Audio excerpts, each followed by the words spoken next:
This podcast is part of the Batman Universe Podcast Network, hosted by the BatmanUniverse.net. Check out everything related to Batman and the entire Bat family at the BatmanUniverse.net, including news and original content related to comics, movies, television, merchandise, video games, and more. Also, check out some of the other unique podcasts that TBU has to offer. Consider supporting this podcast by becoming a patron on Patreon. Even $1 can go a long way in supporting this content that you enjoy. Look for a link over at thebatmanuniverse.net to offer your support now. And now, on with the show. Scarecrows frightened of the clouds, laughing boys. I am a Batman. I am a Batman. Shine and signal, come out to play. I am a Batman. I am a Batman. Bring it on, Batman. Jump out your cave, 'cause I am a Batman. I am a Batman.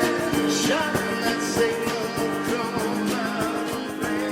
I am a Batman. Hey, what's up, everybody? Welcome to another episode of Double and Dane. My name is Tim, and joining me, as always, is Double and Dane himself. Dane, how's it going? I know it's one of those time periods where we missed our normally scheduled episode, so been a little longer since our last one, but definitely glad to be back, as it's a lot of cool stuff to talk about. That for the last few weeks since we recorded our last episode. Yeah, it's been a while. Sometimes I forget our name.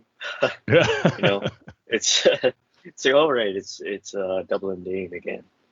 But yeah, it's been a while. Got a lot to talk about. We got Miss Marvel to talk about. We got Stranger Things to talk about. The 10th anniversary of The Dark Knight Rises. So yeah, lots to talk about. Definitely, and that's what happens sometimes when you skip an episode on your normally scheduled time, but it's all good for me because there's more awesome stuff to talk about on one episode. So before we get into that, though, we got to start our episodes, as we always do, by continuing our minute-by-minute commentary of the Fellowship of the Ring. And it's going to be another milestone minute, Dane, because we're going to officially hit the half-hour mark in our minute-by-minute commentary. So Is that it? Well, compared to how we got about 3 hours and 18 minutes left afterwards, I think it doesn't seem like a lot, but 30 minutes is a milestone in these minute-by-minute commentaries, so I'm going to take it. Okay, yeah, we'll take it. 30 minutes. Yes. So, as always, if you want to grab your VHS copy, your Betamax copy, your Laserdisc copy, your DVHS copy, your HD DVD copy, your regular DVD copy, your Blockbuster membership card, your Netflix physical media disc in those beautiful red envelopes, and then, as always, I almost forgot, your UMD copy. We gotta keep UMD in the rotation of our media formats that we're watching this on. But as always, the best one is, of course, your VHS to converted DVD copy that you made on your 2010 PC computer that I'm still currently using right now. Oh man. Speaking of Lord of the Rings and Peter Jackson, I watched. Now I'm gonna get the title wrong, but I'm gonna give it a shot. Is it called like They Won't Be Forgotten or something? The World War One restoration that he did. You know what? That's I'm not going to know the name of the title. I know that project, but I didn't follow it closely enough to know what the name of it is. But yeah, so your guess is as good as mine. Yeah. So like the only reason why I watched it was because I wanted to see the difference between like that 1910s footage of World War One restored and the Beatles Get Back restoration, right? And like it's like a recolor. Like he added color to the black and white footage, obviously, and some of the faces in that World War One documentary look spooky, like downright spooky, like they're Really? ghosts. Yeah, it looks really scary, but it looks good. It doesn't look as good as the Beatles Get Back. I mean, obviously, because there's like a 50-year Of course. Yeah. time difference, with the quality of media back then. But yeah, it looks good. It's just the faces are spooky. Like you can tell that they really put a lot of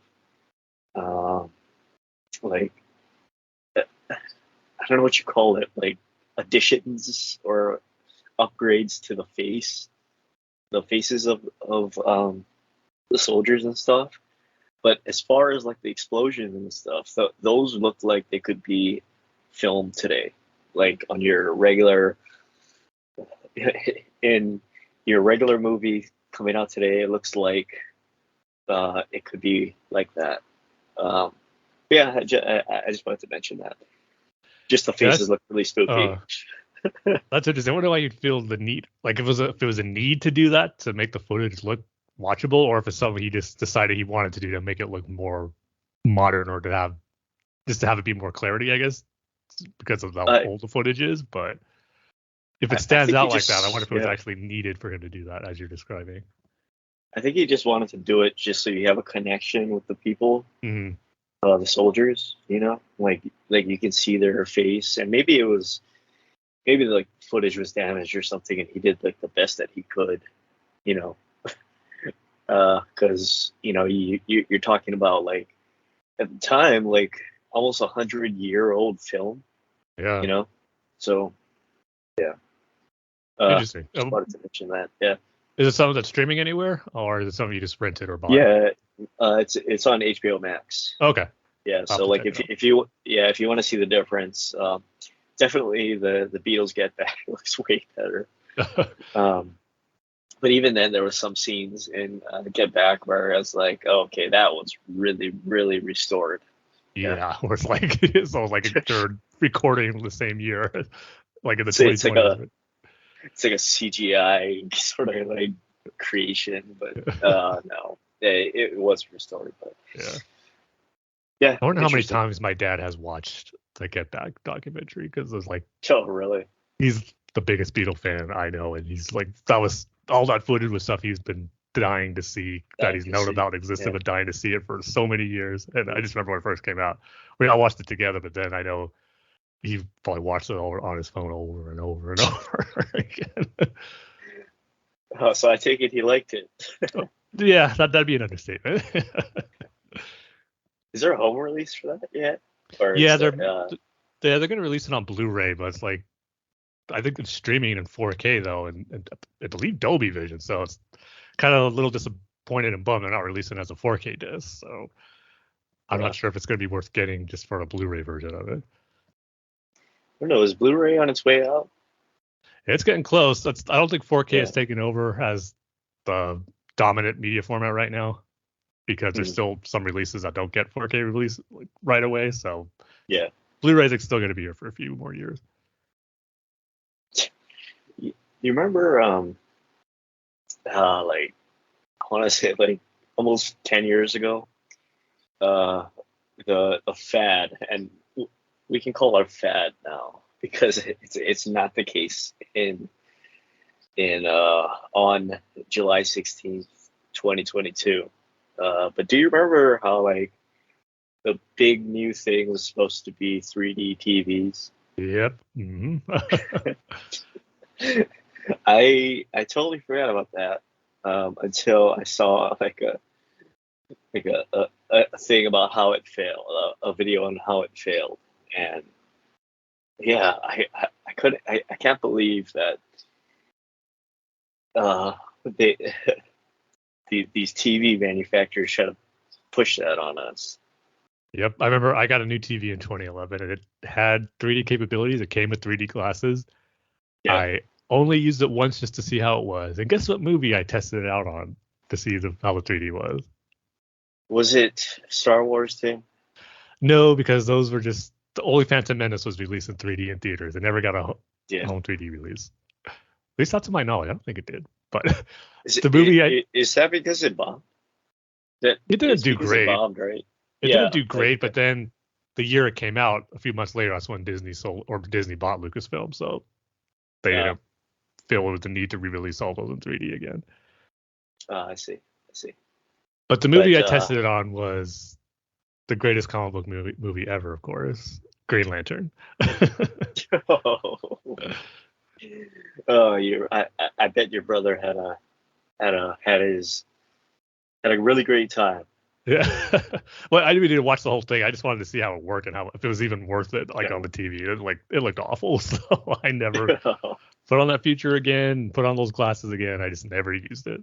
And like I said, thankfully, most TVs anyway do not even bother with 3D capabilities. Did you have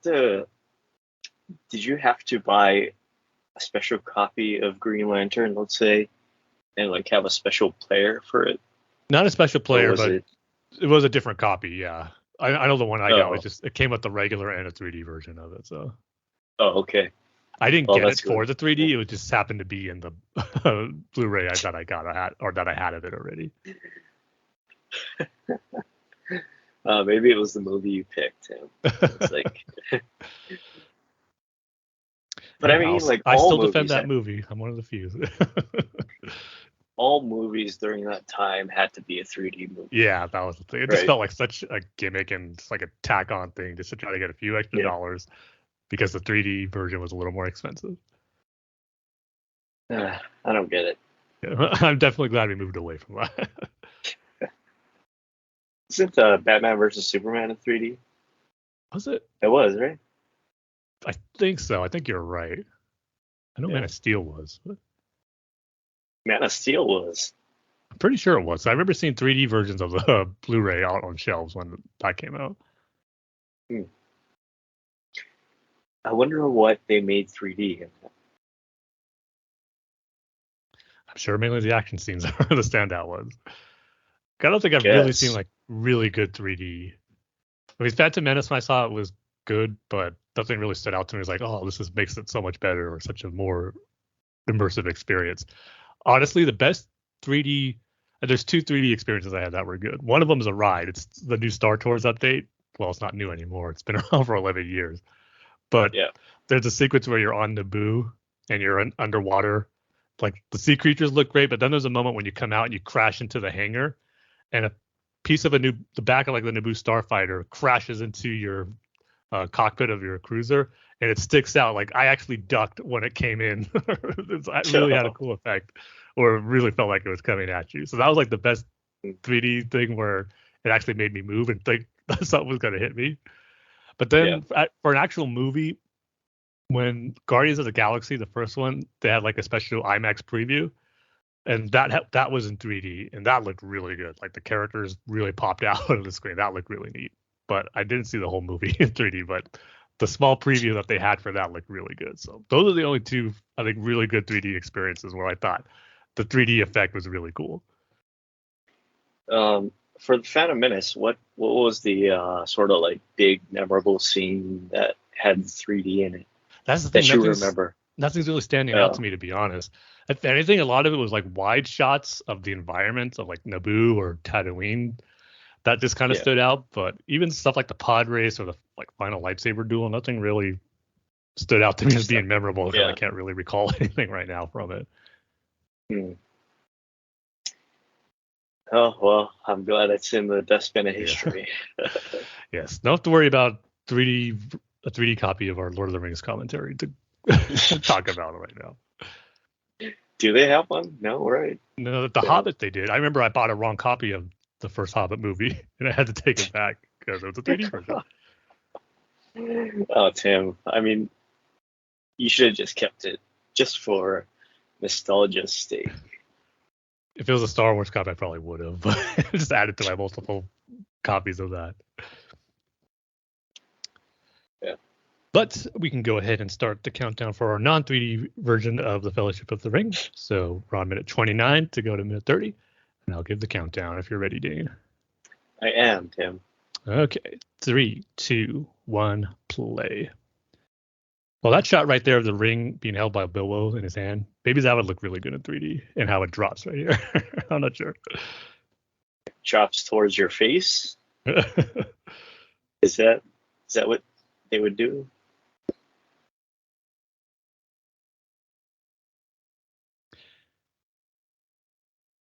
And the last meeting we're going to see of Bilbo and Gandalf for a while. So we don't get a moment with them in Rivendell. Just thinking about that right now. Would have been kind of cool to see. But at the same time, this is a Rivendell nice goodbye between the two characters. Rivendell isn't the one that's the one they go to second, right? With Kate Blanchett. No, that's Right. Lothlorien. Rivendell's were Elrond, Hugo Weaving's character. Oh, I see.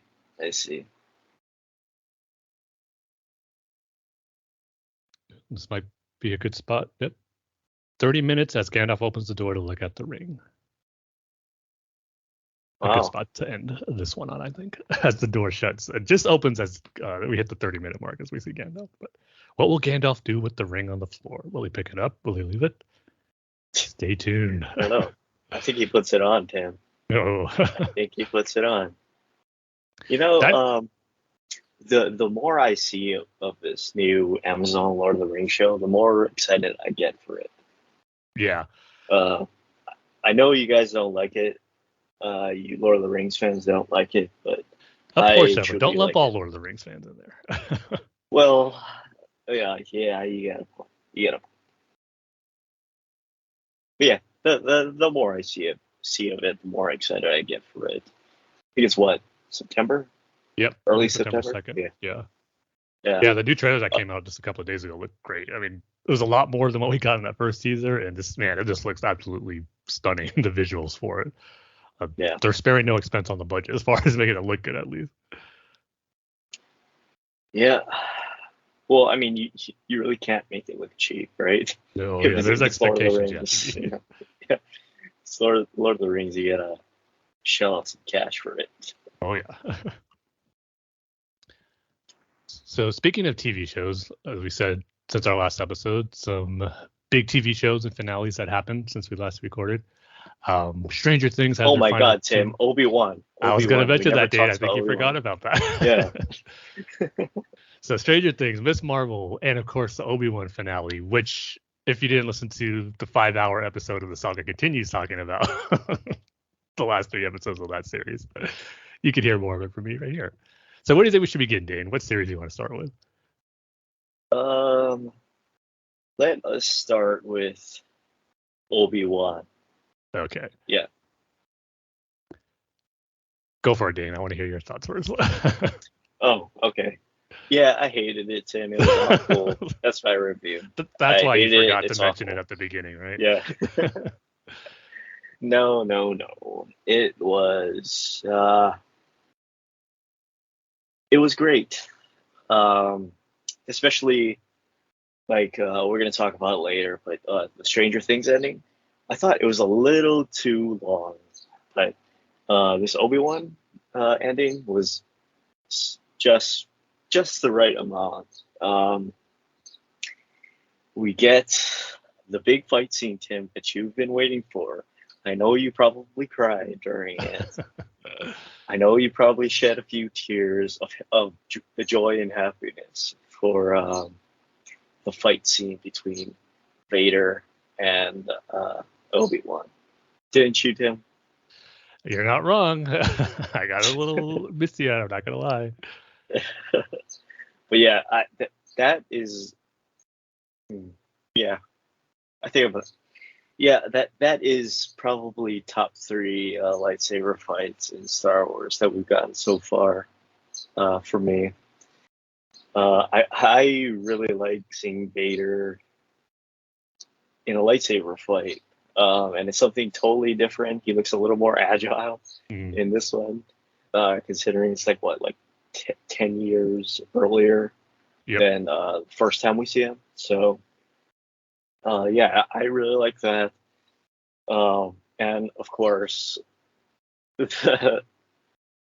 everybody saw it coming, Tim, even though the actor said he doesn't do TV, right? of course, we get to see Liam Neeson as Qui-Gon again, finally appearing as a Force ghost. And that was really the cherry on top of all of this Obi-Wan show. We get to see Leia as a kid. We get to see Luke as a kid. We get to see Vader and Obi-Wan fight. We get to see Hayden Christensen again in a Star Wars thing. But I think for me, like the cherry on top was Liam Neeson. Yeah. Yep, everything you said right there was absolutely right. And Qui-Gon Jinn, we knew it was coming, like you said, but honestly, I wasn't expecting a full-blown Force ghost. I thought we were just going to hear his voice and he's going to commune through Obi-Wan through meditation. But the fact we actually saw him as a Force ghost was awesome. But at the same time, it's going to raise not like a horrible question. It's like, oh, that can't be. It just makes you wonder how he finished his training because, as he said in Clone Wars, when in the Yoda arc where he tells Yoda the reason he can't manifest himself as a spirit form is because he was killed before he was able to complete the training and he was only able to communicate just through the voice. So that's all I was expecting. But now that he's actually a Force ghost, I just can't wait to get more of that. And even if they don't explain it, I'm sure it's not going to be too hard to fill in the gaps in your own head if you want to try to make it work, because this isn't the first time we've seen him as a Force ghost. We did see him on Mortis in the Clone Wars arc. So that's always even up to interpretation as far as what exactly that is. We know it's a planet that's pretty much the Force, and there's so much Force energy. He was able to show himself as a Force ghost there. So it's not a huge deal, but I just wasn't expecting it. As far as not a huge deal as far as not being answered right away. It was just really cool to see, though. But yeah, I mean, the crux of this episode is why it's amazing, and it's a Star Wars all-timer, in my opinion, was that duel between Obi-Wan and Vader.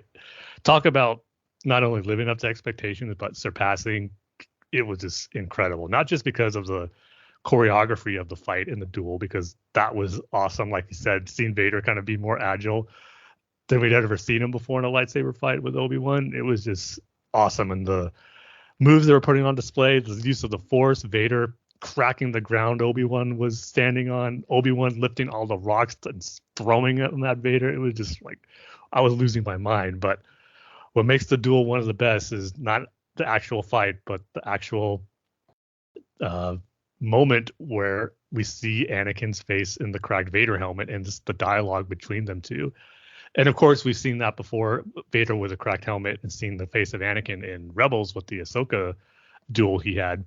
But seeing it in live action, it just, took it to another level. And there's going to be so many people who were watching the Obi-Wan series who probably didn't watch Rebels, who are seeing that visual for the first time of Vader with a cracked helmet. I just imagine they're just going to lost their mind seeing it. I lost my mind seeing it, even though it's something we've seen before. But man, the performances between Ewan and Hayden there, it was just fantastic. That's why I got a little misty-eyed and lump in my throat, just because the emotion that was on display by Ewan McGregor, where the tears coming down Obi-Wan's face as he sees his friend looking like that and just apologizes for how he says he's sorry for all of it.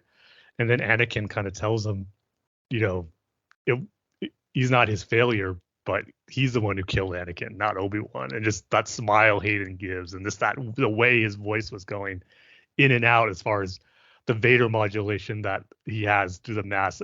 It was just really well done. It's just so cool. Just the visual of it's the lighting of the lightsaber on his face.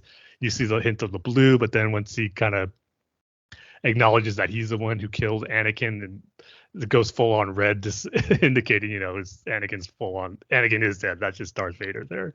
And then the way Obi-Wan mimics or mirrors the line Luke says to Vader in Return of the Jedi, where he says, "My father is truly dead," but Obi-Wan says, "Then my friend is truly dead." Just that great way Star Wars rhymes with itself in different stories. It was just superb. It's so well executed. It was just everything I was hoping it would be and more. Of course, there was question as far as how will it tie in and fit with their duel in A New Hope. And I'm on the mindset now that this duel needed to happen in order to add not more weight to, but you understand how in A New Hope, they're not really surprised to see each other, or there's no emotion when seeing each other again in A New Hope. It's just kind of, Vader knows that's Obi-Wan. Obi-Wan knows that's Vader.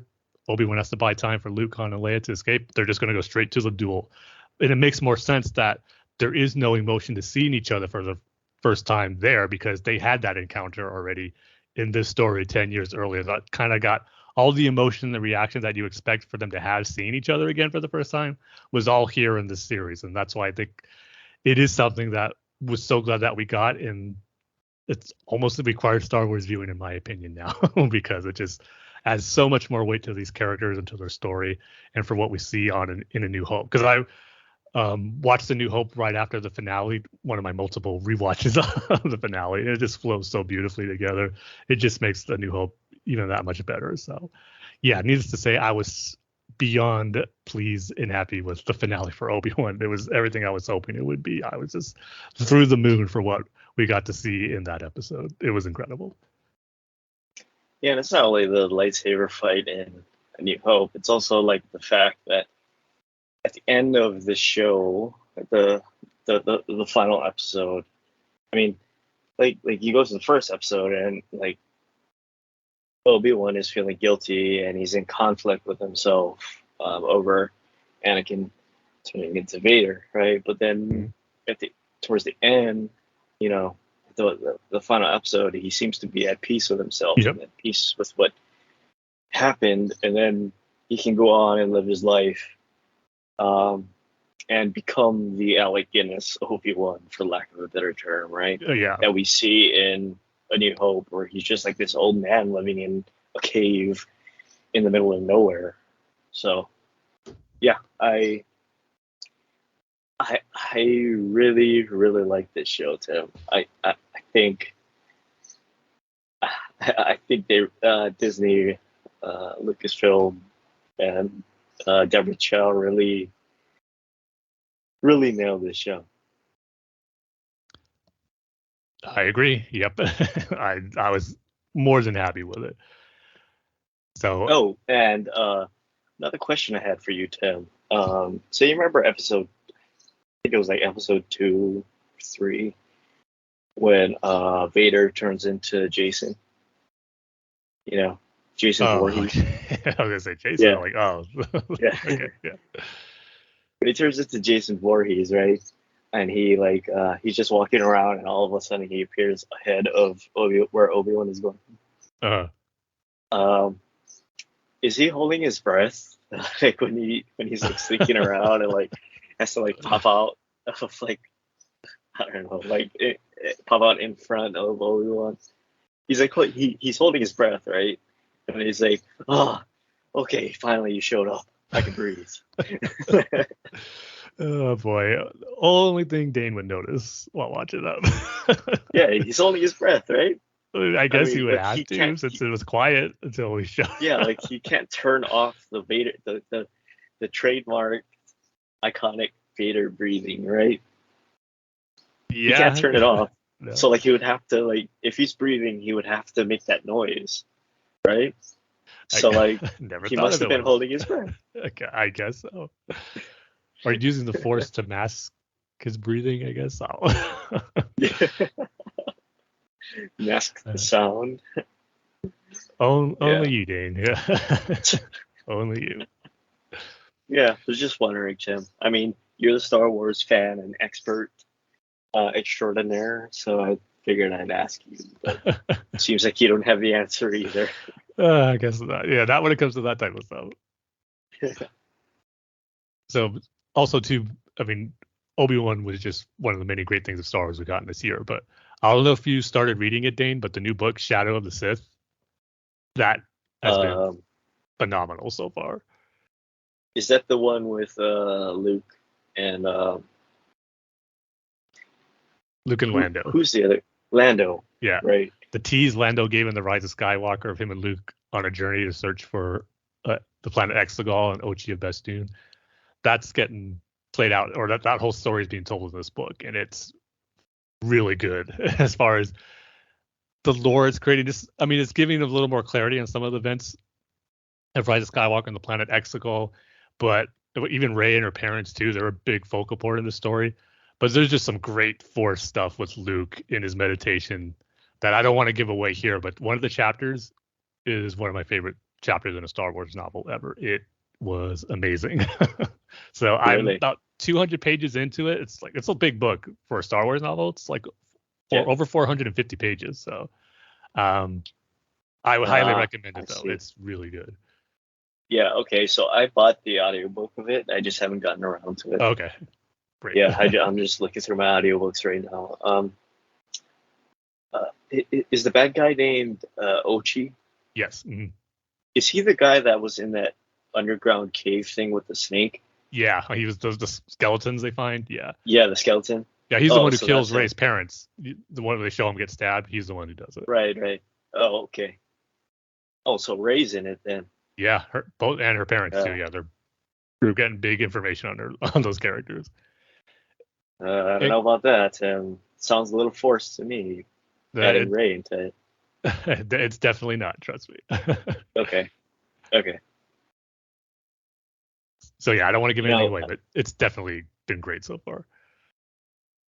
that's my main thing where it's like how Luke, I mean, not Luke, Leia knows Obi-Wan Uh, in in the Obi-Wan show, but then it seems like she doesn't know him in A New Hope.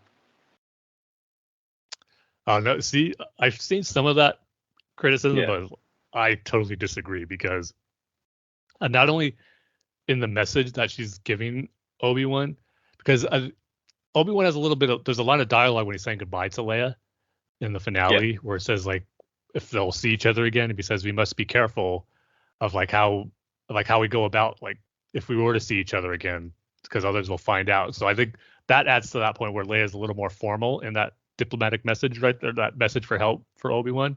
But the thing Mhm. that makes it where you do think or you do know that Leia remembers him is where Luke rescues Leia in the holding cell and he says, "I'm here with Ben Kenobi," and the excitement that Leia has in her voice when she said Ben Kenobi, kind of like, yeah, you know why she has that reaction because she remembers her time with Ben Kenobi 10 years ago. So I think it totally lines up and makes perfect Uh, sense. okay, Tim. I'll give you that one. Yeah. That's some good sense. That's some good. That makes sense. Yeah, I'll give you that one, Tim. Thank you. So yeah, if Obi-Wan finale. If you haven't watched the series yet, definitely check it out. I know you've got the normal that corner of the Star Wars. I don't want to say fans, but I don't think they are fans, as Ewan McGregor views them as non-fans too, Oh yeah. who are just bashing it no matter what, just looking for anything to trash it. But if that's what you're seeing and hearing, don't listen to that. Just watch it for yourselves. I don't think you'll be disappointed if you're a fan of Obi-Wan and just even the casual fans who like the performance of Ewan McGregor in the prequel, but not a diehard Star Wars fan, I think will love this series too because Ewan McGregor's fantastic in it. I don't think those people have a problem with Star Wars. Yeah. I think they have a problem with the third sister. Yeah, well, Unfortunately. Yeah. Unfortunately, these people can't get over, having someone with black skin on their television, I guess. yeah, be in playing roles that they're not used to seeing them play before. It's Oh so yeah. outlandish. How can it be? So, I'm And, so and, sick of and these that's the thing people. too. I mean, that's the thing too. Like in a show where like you have Ewan McGregor coming back as Obi-Wan, arguably one of his maybe his iconic role, right? Oh, definitely. His career. And you have Moses Ingram come in as a brand new character that we've never seen before, and she's one of the best parts of the series too. Um, that's the great irony that people can't really see that, but yeah. Yeah, I mean, the complaints is saying is, oh, she has nothing to the story. She's pointless. It's like, she's pretty much the catalyst of setting this whole thing in motion for Obi-Wan and Vader to have this Right. encounter. And Right, and not only that, I mean, she was a youngling when Order 66 was happening. exactly. I Yeah, mean, she's tied into the story that way too. Even if she was third sister and you still had her on the show as a different character, she was a youngling when Order 66 was happening. So, like, of course, that's going to affect her and the way she thinks. So, I don't know. To me, she's an essential part of the story as well. And like I was saying, like you have Ewan McGregor coming back, you have Hayden Christensen coming back, you have little Leia, you have little Luke, and yet she stands out amongst them. And like we said, she's an integral part of the story. So I don't see what people's problem with it is. Yep. The problem isn't with Star Wars. It's a different kind of whole big problem. Yeah, unfortunately, yes. I will say I do like how like her story arc wrapped up, but the one maybe nitpick I have on the finale is like this is kind of where I think I wish this episode or the series could have been one episode longer, because it's when you're seeing the Obi-Wan Vader fight and then it cuts back to Reva trying to get Luke with Uncle Owen and Aunt Beru. It's like I like that stuff, but it's almost to a point. It's mainly with the editing where it's like you don't want to move away from the Vader and Obi-Wan fight. It's almost like I wish it would just kind of that whole episode would just focus on that, and maybe one more episode could have resolved everything with Reva and Uncle Owen and Beru and Luke on Tatooine, because it's like when it cuts to the Vader and Obi-Wan fight to stuff at Tatooine, it's like no, like, let's get back to the Vader and Obi-Wan stuff, because that's my only problem with that, how the finale was kind of played out and edited. I kind of wish her story arc maybe could have been wrapped up the same way, but just maybe one episode earlier, so the finale could have just been all the Obi-Wan and Vader stuff. Yeah, but I mean that's kind of not her fault. I mean, you have two iconic characters. Yeah, you have two iconic characters fighting. There's just no way any other subplot or side story can compete with that. No matter really what it was. I mean, unless it was like Qui-Gon.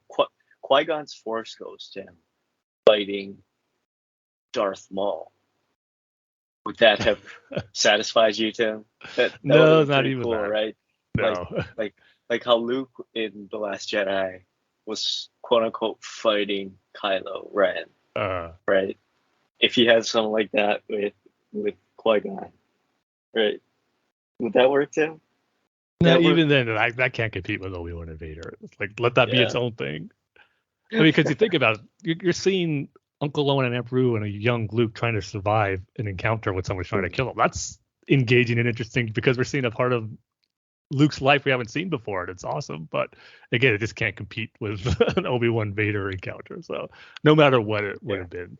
At the same time, there hasn't been, because I've seen some nitpicks about that too, and was like, so just like there should just only focus on the lightsaber fight, like I was saying. But at the same time, there has been no lightsaber duel in any of the movies where it was just straight on that. It always cuts to another sequence that's going on over the course of the movie. There hasn't just been one straight full-on lightsaber fight. That's the Star Wars formula, though. Exactly, yeah. So it's not like they're doing anything different for this. It's just, again, it's just because it's Obi-Wan and Vader, that's why. But it just puts it on a whole nother level that you just can't take your eyes off it. You don't want to be pulled towards anything else when you're watching that happen. Yeah, that's the Star Wars formula. That's just what the Star Wars movies do. They have a big lightsaber battle, but they intercut it with the other stories that are going on. Exactly. But what you said sort of makes sense. Like if they wrapped up the third sister story in the fifth episode, and have the sixth episode, or at least 90% of the sixth episode, the last episode, a lightsaber fight, because I don't think, now correct me if I'm wrong, Tim, but I don't think they've ever had just a big battle sequence as one episode, right? In the Star Wars TV shows, whether it be animated or, I think. Oh, right, the final episode of Book of Boba Fett, right? That was pretty much all an action sequence, yeah. Yeah. And the Mandalorian too, right? The fight on I forget the planet's name. With Navarro, the stormtroopers. Yeah, Navarro. Yeah. But they haven't really had like a whole episode dedicated to a lightsaber battle, right? No, definitely not that. Yeah. Well, this is really the first series with a lightsaber. Yeah. I mean, we have moments with the Darksaber and the Mandalorian in Book of Boba Fett, but not lightsaber against a lightsaber like we got in Obi-Wan. So this is really the first time we've gotten that in the series. You know, I want to see the Mandalorian fight Luke with the Darksaber. I kind of want to see that. I don't know. Seeing how we did in the Book of Boba Fett episode, he doesn't stand a chance. my one little nitpick of Obi-Wan Kenobi, this television show, is during or at least the animated series versions of this is when like the Grand Inquisitor spins his lightsaber around really fast, Uh, right? Or like when especially the red lightsabers, like when Palpatine showed up and fought Darth Maul in Clone Wars. yeah. Um, they whenever the red lightsaber, it seems, is like being swung around really fast and wildly, they dim the screen. Yeah, I noticed that a But lot in too. but in Obi-Wan, when the Grand Inquisitor does it, when he spins his lightsaber around, they didn't do that, and Oh yeah. that's my one little nitpick because I'm really light sensitive. And that was like getting Oh. blasted in the face with Oh man, that's a really bright light. Yeah, yeah. I can imagine that being an issue if that's the case. Yeah. yeah. My one little Yeah. nitpick. There wasn't too much of that though in the series. Just when the Grand Inquisitor did it, I think when Reva did it too, trying to defend herself against Vader. But Yeah, I it think it was wasn't only too much. twice they did Yeah. it. Yeah, yeah. I think it was only twice that they did it. So yeah, for someone that's really light sensitive, that embarrassing, Tim. I'm about to embarrass myself. It's not to be embarrassed about. I sometimes have to. Most times, yeah, most times. I have to bring sunglasses with me into the movie theater. Dang. Yeah, Yeah, that's pretty. It's a pretty big yeah, issue with light because sensitive. You do that. Yeah. yeah. So my So one it's kind of little like you have them on the top of your head, and just in case a moment like that happens, you just put them down real quick. in my pocket. Yeah, Okay. I just have it in my pocket. So I look like a total weirdo. Who does this guy Sitting on think the- he is wearing sunglasses in a theater? Sometimes when I drive at night, I have to wear sunglasses. Dang. Yeah. But anyway, yeah, my one little nitpick. Well, that's our nitpicks for Obi-Wan. You know, it was pretty amazing series. Well, that's all we gotta complain about. Yeah, that's true. Yeah. So Obi-Wan is amazing, and I guess with that, let's move on to. I guess we'll just go in order. I think of how the series finales are. I think Obi-Wan was first, and then we had the Stranger Things finale. I should say finales with 2 episodes for Volume 2 for Season 4, and I know you hinted at it, Dane, as far as there being a little long, but yeah, I definitely know why, because the first episode, or I should say the 8th episode, was like an hour and 40 minutes, something like that. But the finale was like 2 hours and 20 minutes, almost 2.5 hours. So it was definitely a good 4 hours that if you binged it in one night, like I did, I just watched both of them back to back because I couldn't turn it off after the episode. Had to move on to the next one, but it was.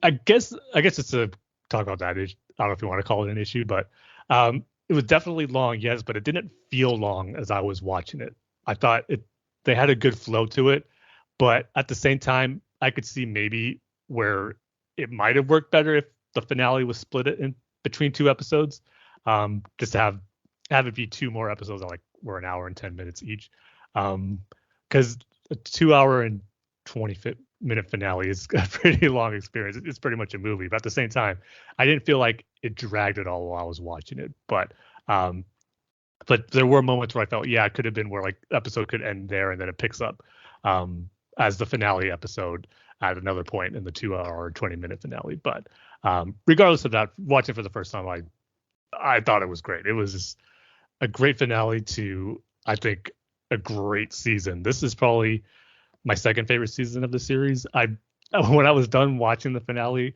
I was like, man, I want to watch the first episode again, see where it all started, just to go back at what we learned in this season. And then I ended up doing a whole full series rewatch. I actually just finished watching the season 3 finale 2 nights ago. Then I'll probably just move right into season 4 again, just to watch it as a full. But I thought it was great. The way it was set up, with revealing that Vecna was number one in his ties to 11 and everything that went down in the Volume 1 finale, I think episode 7. And then just seeing their encounter and everything that went down as far as 11 with Brenner, the doctor, her papa, and everything that went down in that episode. It just it looks like he's dead for good now. But just everything that happened in that final encounter with her and Vecna was really, really cool. And just what it sets up for the end of this season, but what it sets up for season 5 too, or the final season.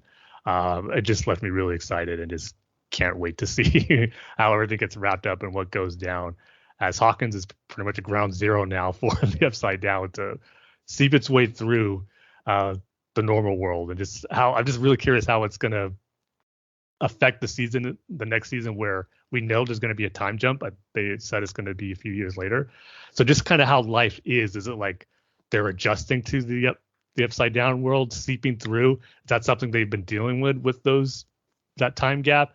Or is it like they're still going to be kind of living a normal life, but still dealing with like the full effects of the Upside Down seeking through hasn't happened yet? Is it like a slowly gradual thing? And just how Vecna, because we know he's still alive. They killed the body, but as we saw, Will still sensed him that he's still out there. Just like, what is his presence going to be? Is he even going to be a physical form anymore? So just a lot of questions that not necessarily have to like, well, I can't believe they didn't answer that in this season finale, but just stuff that makes you excited for the upcoming season and what potentially can go down. But yeah, I just thought the season as a whole was pretty great, and just how the story and the revelations we learned with Eleven's past and with number one and him kind of being the big villain of the entire series now, and him being the puppet master for everything that we see in the first season, the first few seasons. As I rewatched them, it all lines up really, really nicely as far as him being the mastermind behind it all. So yeah, I loved it. I thought it was great. Let me just get my negatives out of the way first, because there's not that much, right? I thought they should have killed off Max, and I say this as, you know what, Max is I'm sorry, my go ahead, favorite yeah. character. I'll let you so finish. Max is probably my favorite character in Stranger Things.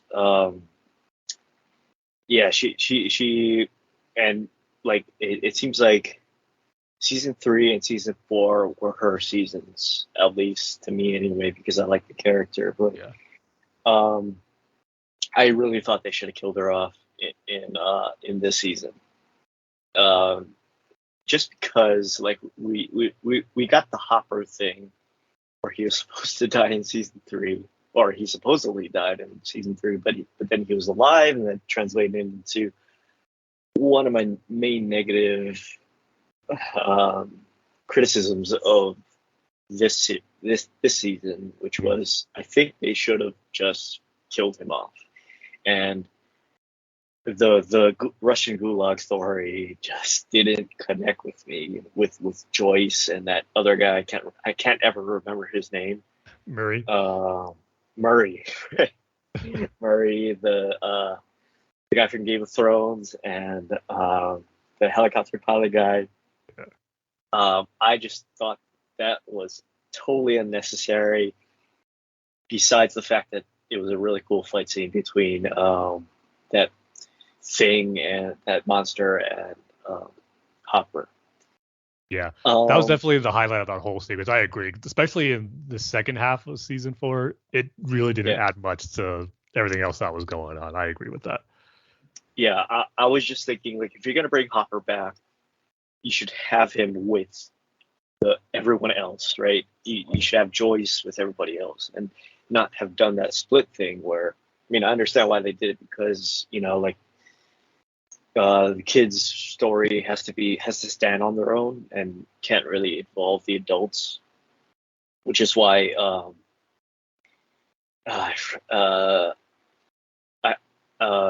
Mike's parents aren't in it. Dustin's mom isn't in it, because the kids really have to stand on their own and tell their story, right?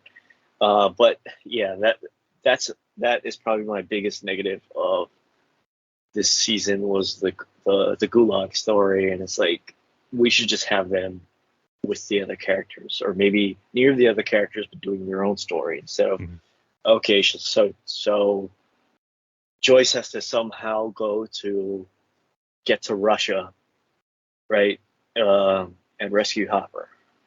That is a little that's a little too much for me.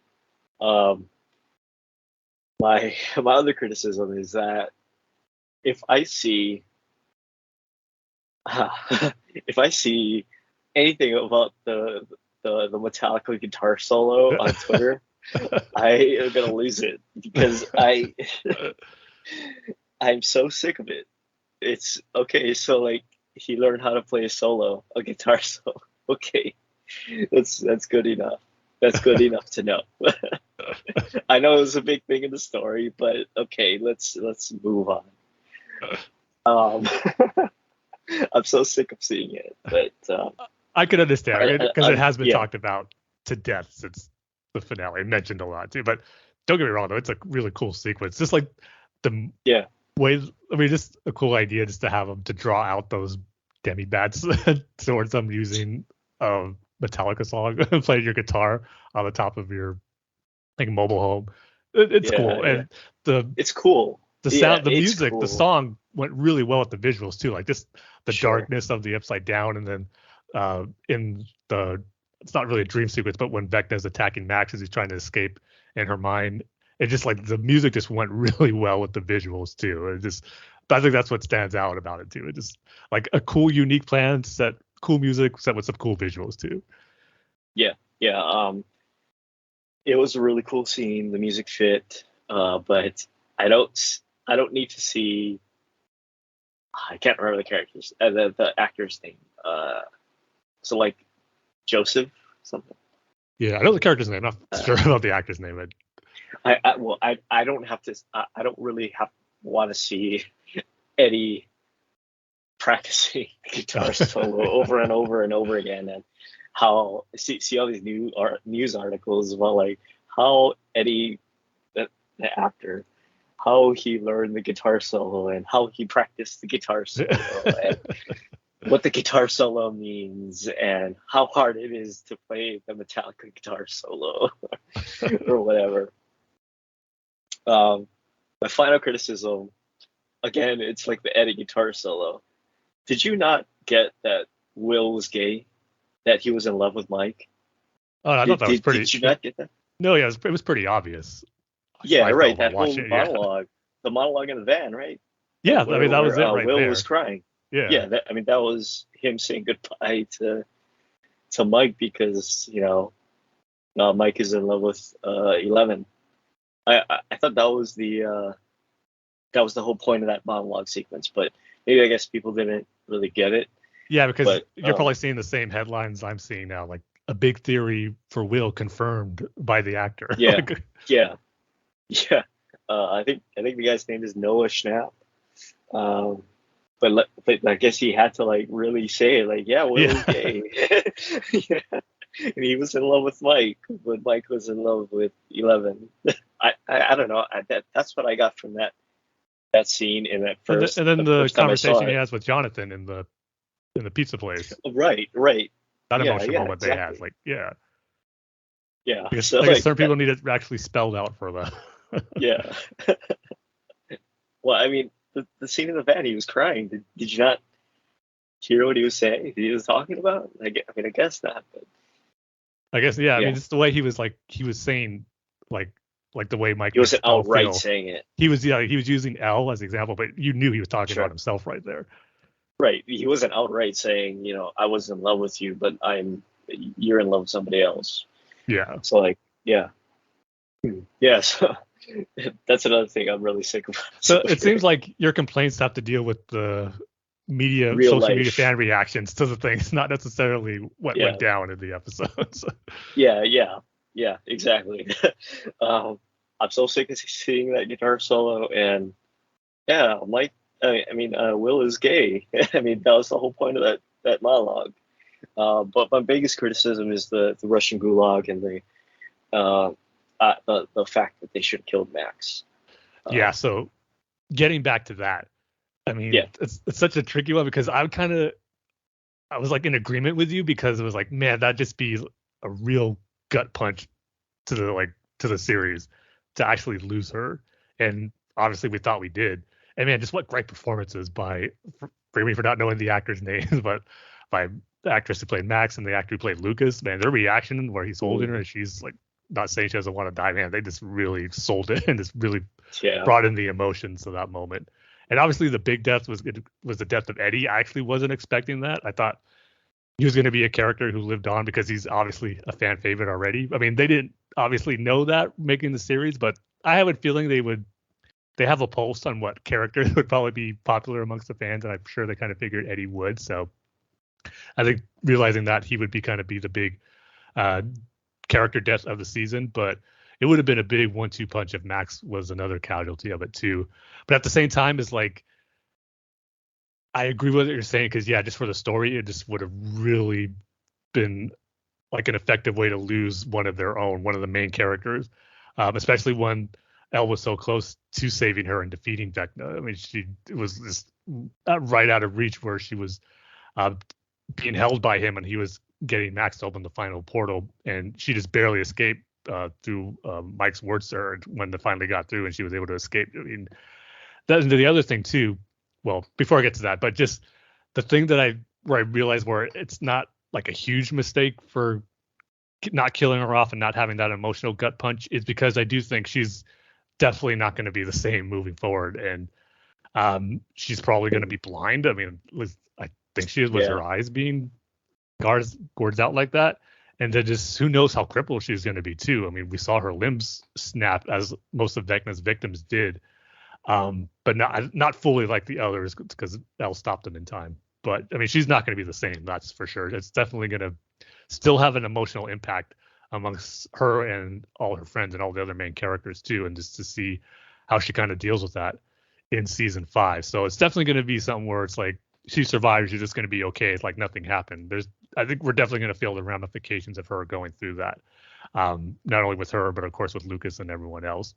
And the other thing too that it brings out, and if it will be a big thing for season 5, is the ability Eleven has to bring someone back to life. Because I'm not sure if they actually kind of said it in the episode or just reading interviews with the Duffer Brothers and about the season finale about how Max was dead for a portion, but Elle kind of brought her back. So is that going to be kind of like a new ability she's going to have, and one that she's just discovering for the first time that she has, and how that will play out for certain things in season 5? So I think that's kind of the other big question it raises, and maybe why they did it, to kind of establish this new ability that Elle can have as far as bringing someone back to life, and maybe at the expense of her powers. I don't know. Maybe it's kind of like a Rise of Skywalker, Rey giving her life force essence to someone and Kylo sacrificing himself to bring someone else back to life. I don't know if they're going to go that full blown to it, because obviously Eleven didn't sacrifice herself to bring Max back. But I wonder if it's going to be something that will have some consequences on her abilities. But we'll see. So I wonder if that's kind of why, maybe the main reason why they did it.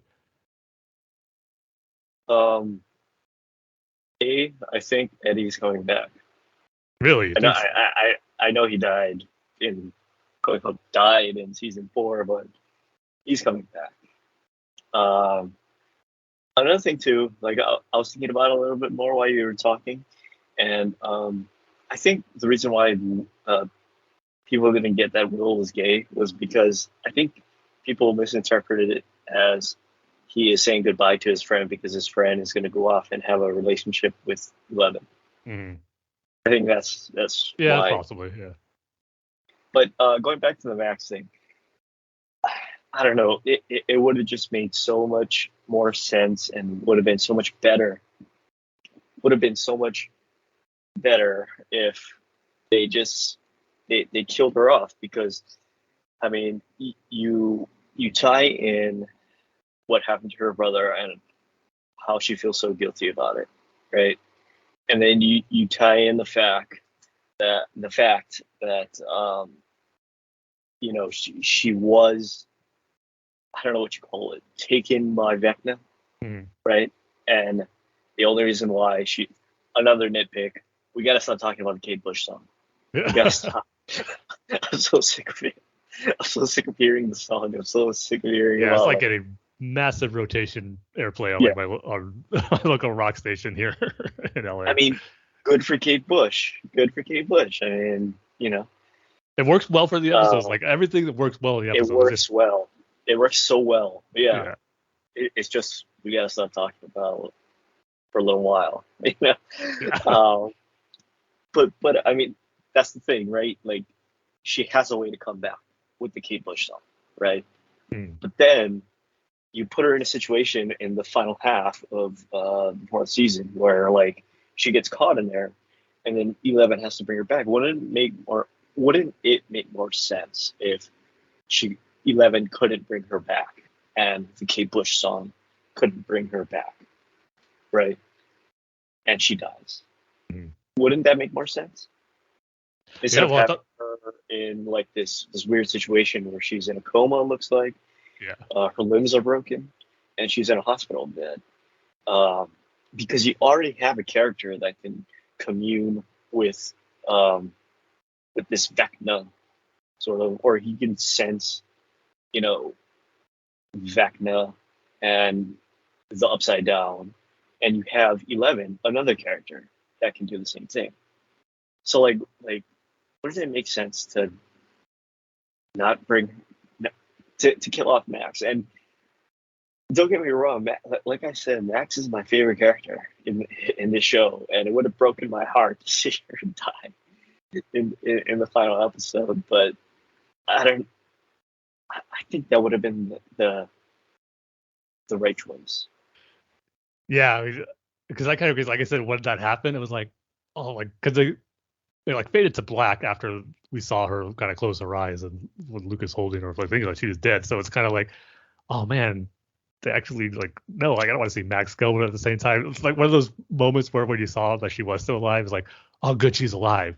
But it's like that, but I'm not sure, like, is that good for like the story that we were just experiencing right now? Like the emotional toll it was taking on anyone. Was that the right decision? Because it's kind of a split feeling. Relieved that she's still alive. Yeah, we're getting more of the character, but if that's the best way to serve the story moving forward with these characters, but I don't know. I guess we'll see. But right now, it's kind of something where I'm like I said before, I'm wondering if they mean because there was a version I heard him say where she did die, like that was the way they were gonna go Oh, originally. really? Yeah, The Duffer Brothers? Is it? yeah. Oh, Mhm.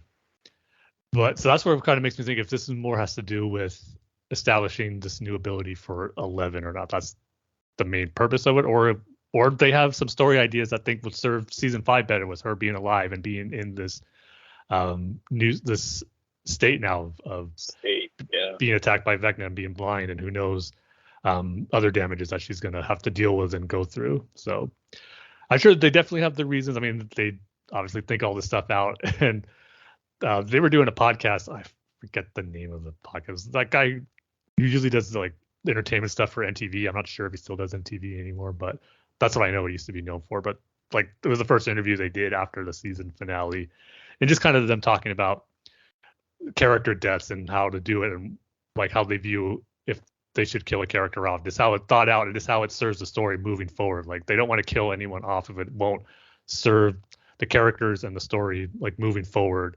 So maybe that's something they didn't feel would have been right for Max's character. They have other ideas that they feel would be better for the final season. So at this point, I trust them as far as where to take these characters. The Hopper stuff, as you mentioned, notwithstanding about him surviving and his role in this season, maybe Yeah. not maybe being a good reason for keeping him alive, but I think we're going to get that reason in the final season now that everyone's together. I will say though, it's kind of one of those things where you can kind of take him off the board of maybe being a character to die in the final season because it won't have the same impact if you kind of kill him off twice, so to speak. Or like you did the fake out once and then you're going to do the real one again. I kind of don't like it when stories do that. But so it makes me think if he's someone who could be taken off the board already as far as someone who might be lost in the final season because they already solved the emotional reaction, especially with 11 seeing him or thinking he was dead in the season 3 finale. So are they just going to retread that if he does die again? That's why I don't think those kind of fake out deaths are worth it in some instances because it won't be the same if they actually do kill him off. It might be a little bit of a retread and it'll just make you think, oh, is it just another fake out? So Yeah. we'll see. Yeah. Definitely don't do another fake out. You had your one Yeah. with with Hopper. You know, don't return to it too much. Exactly. That's why I don't think Eddie is coming back, because again, we need some deaths to stick as much as we love these characters. And boy, but what a great scene that was when Dustin was talking to his uncle at kind of at the school like relief center. Very end, yeah. Yeah, just how everyone's in Hawkins still views him as the murderer and like a satanic worshiper who did these sacrifice rituals and was like still public enemy number one, and yet he was a big reason why Hawkins is still standing right now, and just how he wanted to sacrifice himself for the people, and yet no one's gonna realize that. That like his uncle's reaction was that was just man, but like more so than Eddie's goodbye, I think that one like pulled on like the heartstrings more when Dustin was just telling that to his uncle, and his uncle realizing that he did die a hero, even though no one's gonna recognize it. That was just such a great moment. Yeah.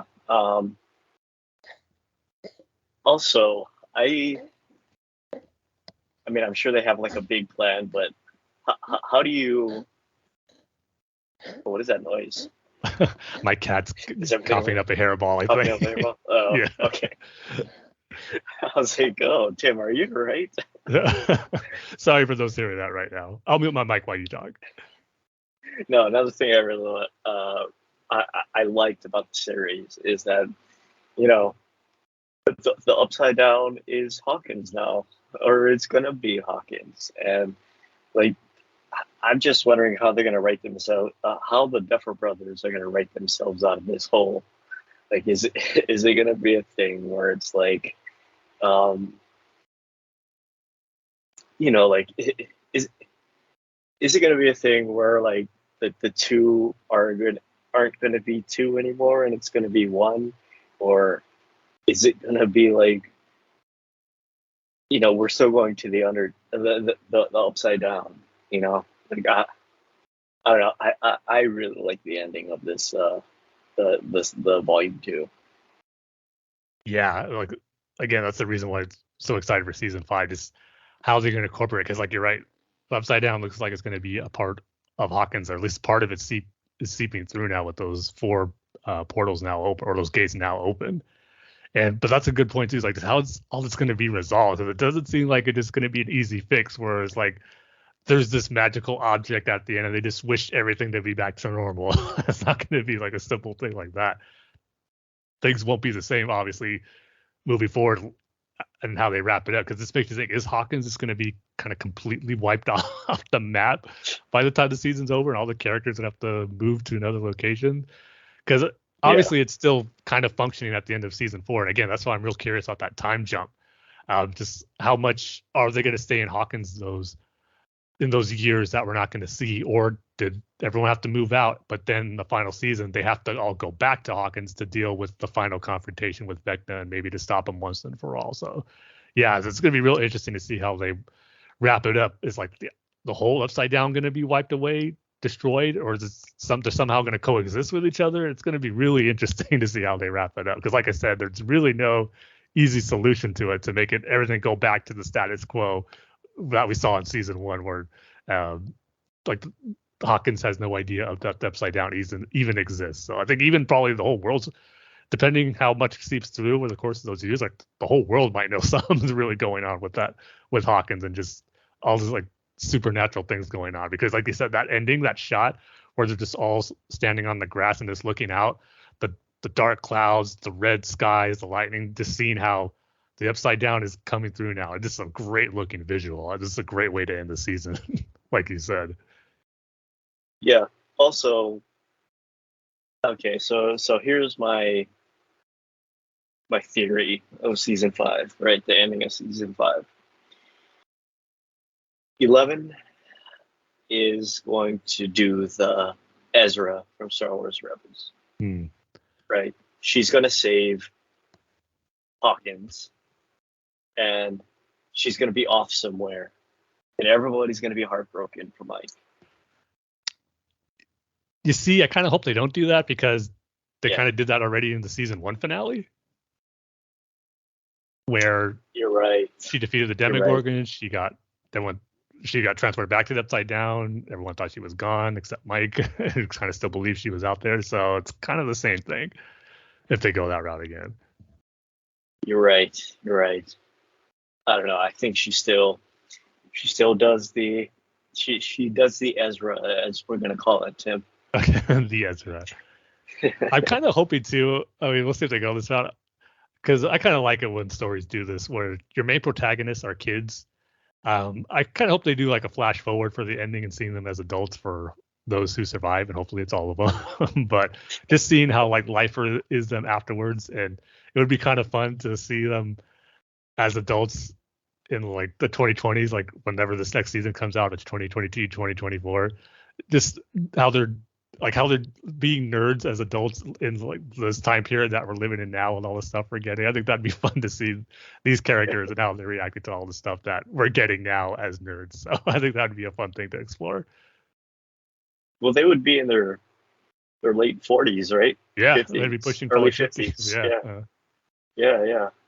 That would be funny. Hopper would It's be like, like almost 80, yeah.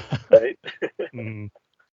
It's like, which one out of the core group of kids, which one would be like the still nerds who like enjoy all this stuff, or one of them would be like the bitter nerds who doesn't like all this modern stuff, who like complains about the new Star Wars and all this stuff, and then you have the ones who still likes everything Star Wars. Well, Dustin would still be there. He would be still being very. Yeah, I think Lucas would be one who wouldn't like the new stuff that we're getting. Oh yeah, Lucas and Mike. He has to be cool. Yeah, especially with this season where he's trying to be with the cool basketball players. Speaking of which, so I'm watching the trailer on TV for that new Elvis movie, and I could not. I couldn't remember where I saw the guy who's playing Elvis before, and he's the captain of the basketball team on Stranger Things, and I couldn't believe it. I was like, "Oh, right, same guy." Really, it's him? You sure? Yeah, that's him. I forget the character's name on Stranger Things, but what's the name of season, Jason? right? Yeah. Yeah, Jason, I think his name was. Hold on, let me look it up. I'm like 90% sure. I'm 90% sure, Tim. Let me look it up real quick. Because I know the one thing I know, the actor who's playing Elvis, he was actually in an early season of Arrow. I think it was season 2. He was like a DJ at the club, but then was actually a member of the League of Assassins, who kind of was undercover there. And he was also in Once Upon a Time in Hollywood, the Quentin Tarantino movie. I can't remember the name of the Elvis movie. Yeah, I don't think it's the same actor. No, it's not. No, yeah. Oh, they look almost exactly the same, Tim. I could have swore that was the same actor. Yeah, I guess not. Oh yeah, it's not. Austin Butler plays Elvis, and the guy who played Jason's totally different. Yeah. His name is Mason Dye, the guy who plays Jason in Stranger Things. Mason Dye. Oh, okay. Yeah, I see it now. Well, I'm looking at the cast list for Elvis. It looks like DeCray Montgomery, the actor who played Billy in Stranger Things, is in Elvis. Really? Yeah, he plays someone named Steve Binder. I'm not sure who that is, but maybe that's the Stranger Things connection you're thinking of. Yeah, that was definitely it, Tim.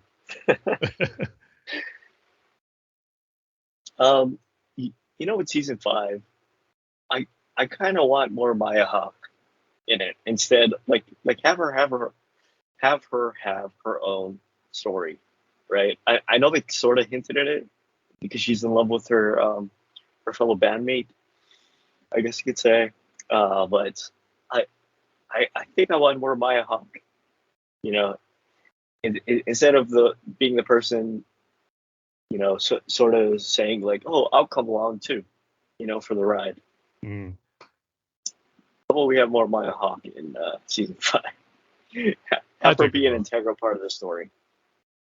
I think we will. I know she's another fan favorite character too. Yeah. I will say, I don't know if they should introduce like any big new characters to bring into the group, because especially when it's the final season, No. let's just have it be the core group we have now already dealing with the battle they're gonna have.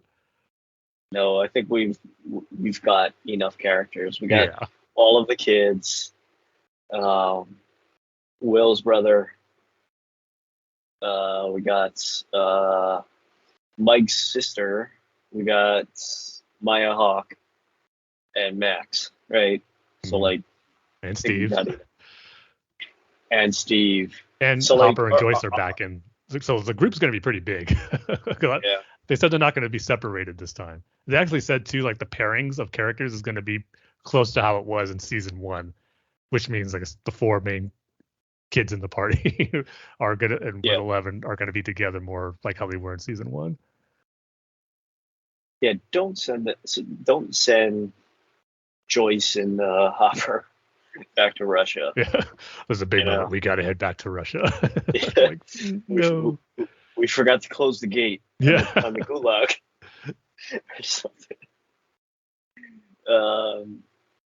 Yeah. Okay. So like, if they're gonna have all of the characters together, yeah, that makes more sense. And maybe it's because we have so many characters that they have to split them up, Mhm. and have their own stories. But yeah, the gulag story didn't really work for me. And also, so is Nancy gonna be in a love triangle with Will's brother and Steve? Yeah, I think Yeah. that's another thing they pretty obviously set up too. Uh, okay, here we go, Tim. It's gonna be Arrow season 1 and 2 all over. Well, at least it don't have to be for one season. No, each episode is 3 hours then, so it's gonna actually be like two of those hours devoted to that story. oh, God.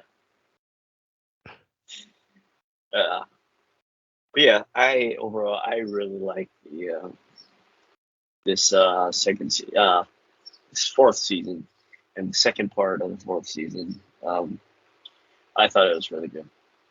Same, yeah. I loved it. Like I said, it got me back to watching the entire series again. And just in general, the Yeah. series was just really great. And I probably do it again when season 5 comes and just see the whole story play out over the course of 5 seasons. Is going to be a lot of fun to do. So, but it's probably still going to be a bit of a wait. Like I said, I think it's going to be about a year or 2 before we get the Yeah. final season.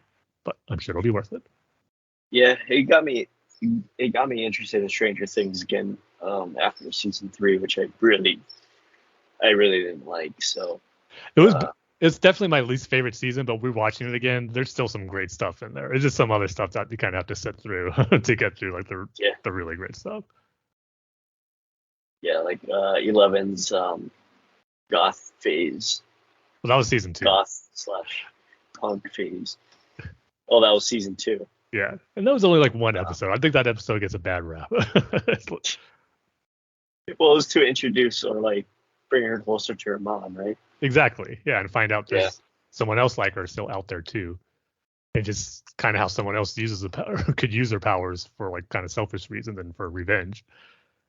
Yeah. Another thing too, like that season 4 did really good. Did a good job with was tying Vecna with a new character into the story overall and Yep. doing his backstory and having Nancy like that one episode where Nancy is experiencing Vecna's story while Vecna's telling his story. Yeah, that was Sort of thing. that might be the highlight of the season. Like all that stuff was just Right. so Like how they good. tied him. Yeah, they tied him into the story so naturally and so effectively, and then have that one episode Nancy is going around his house and experiencing his story, firsthand. So yeah, if you're gonna talk about Stranger Things, stop talking about the Kate Bush song or the Metallica solo Yeah. or the fact that Will is gay, and let's talk about that story. Yeah, just more how the story itself has just been great. But anyway, yeah, it was a great season. Great season. So yeah, the Obi-Wan finale, awesome. Stranger Things finale, awesome.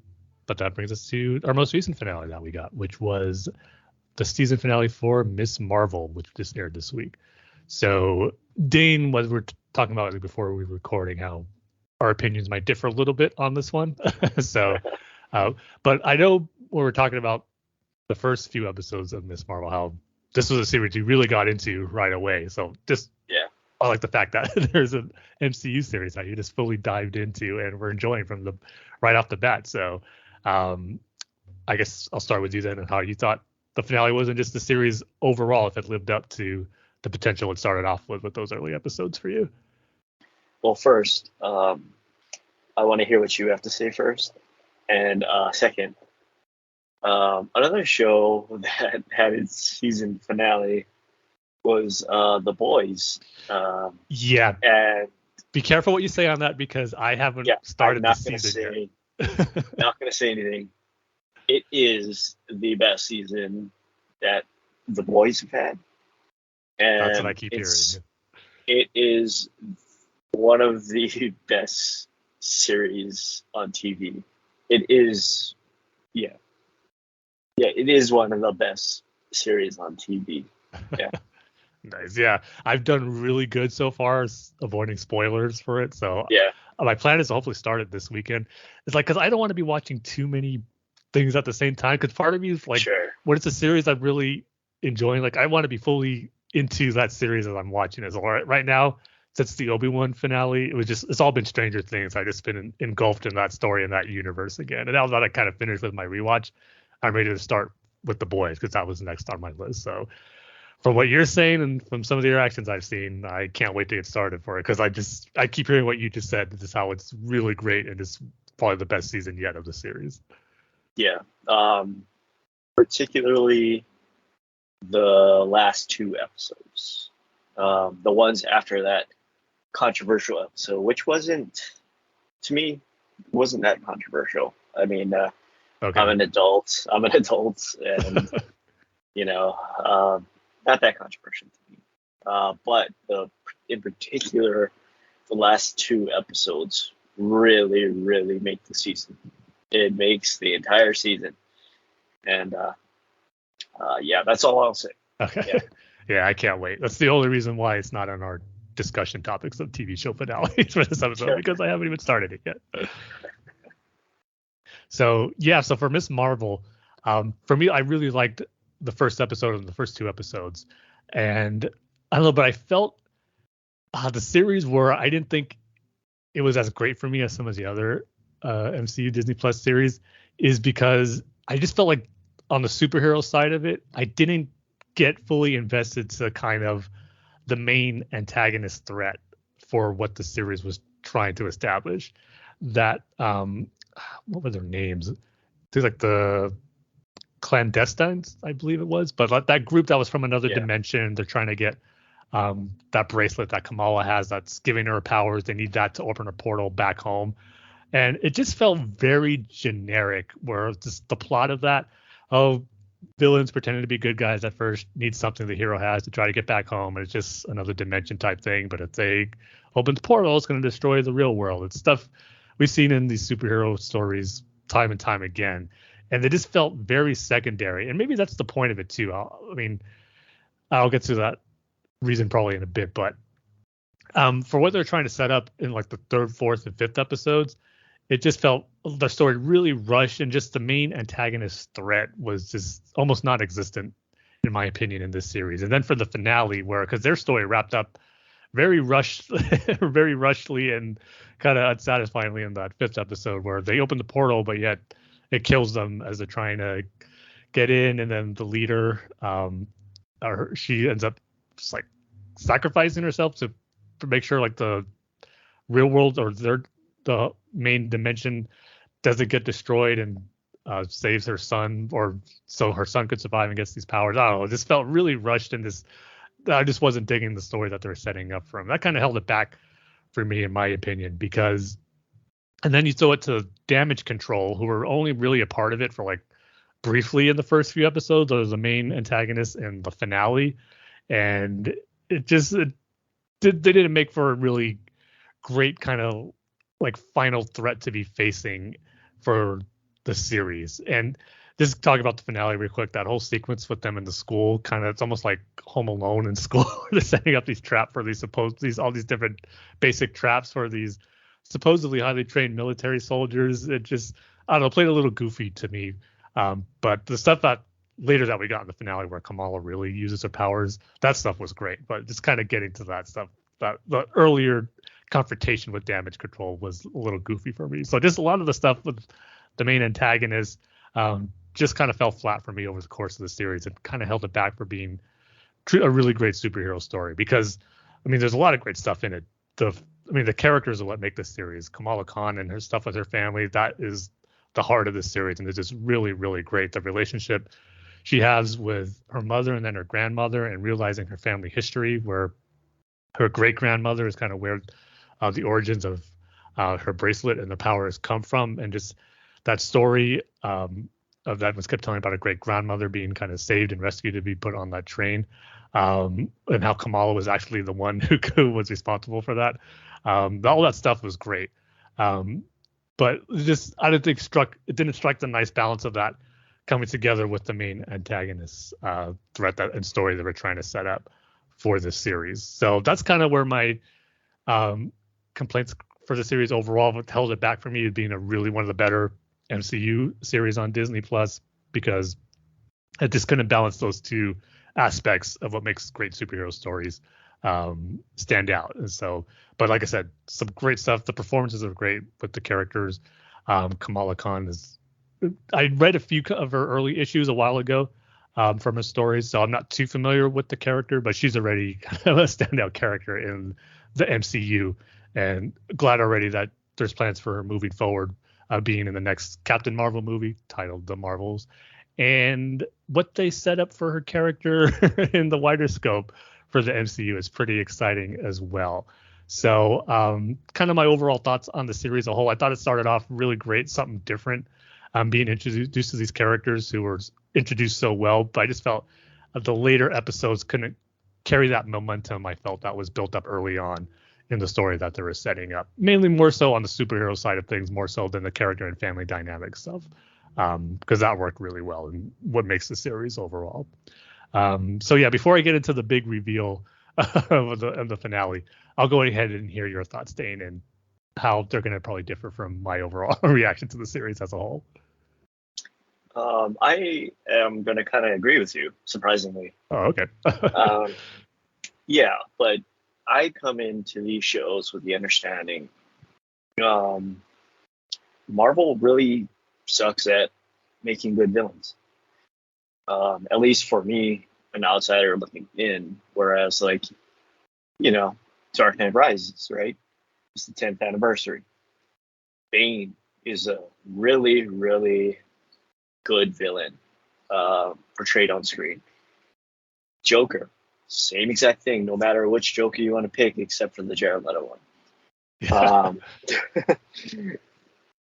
But what Marvel does really well, and I'm talking about their comics and their television shows and their movies, is they do really good with the hero characters.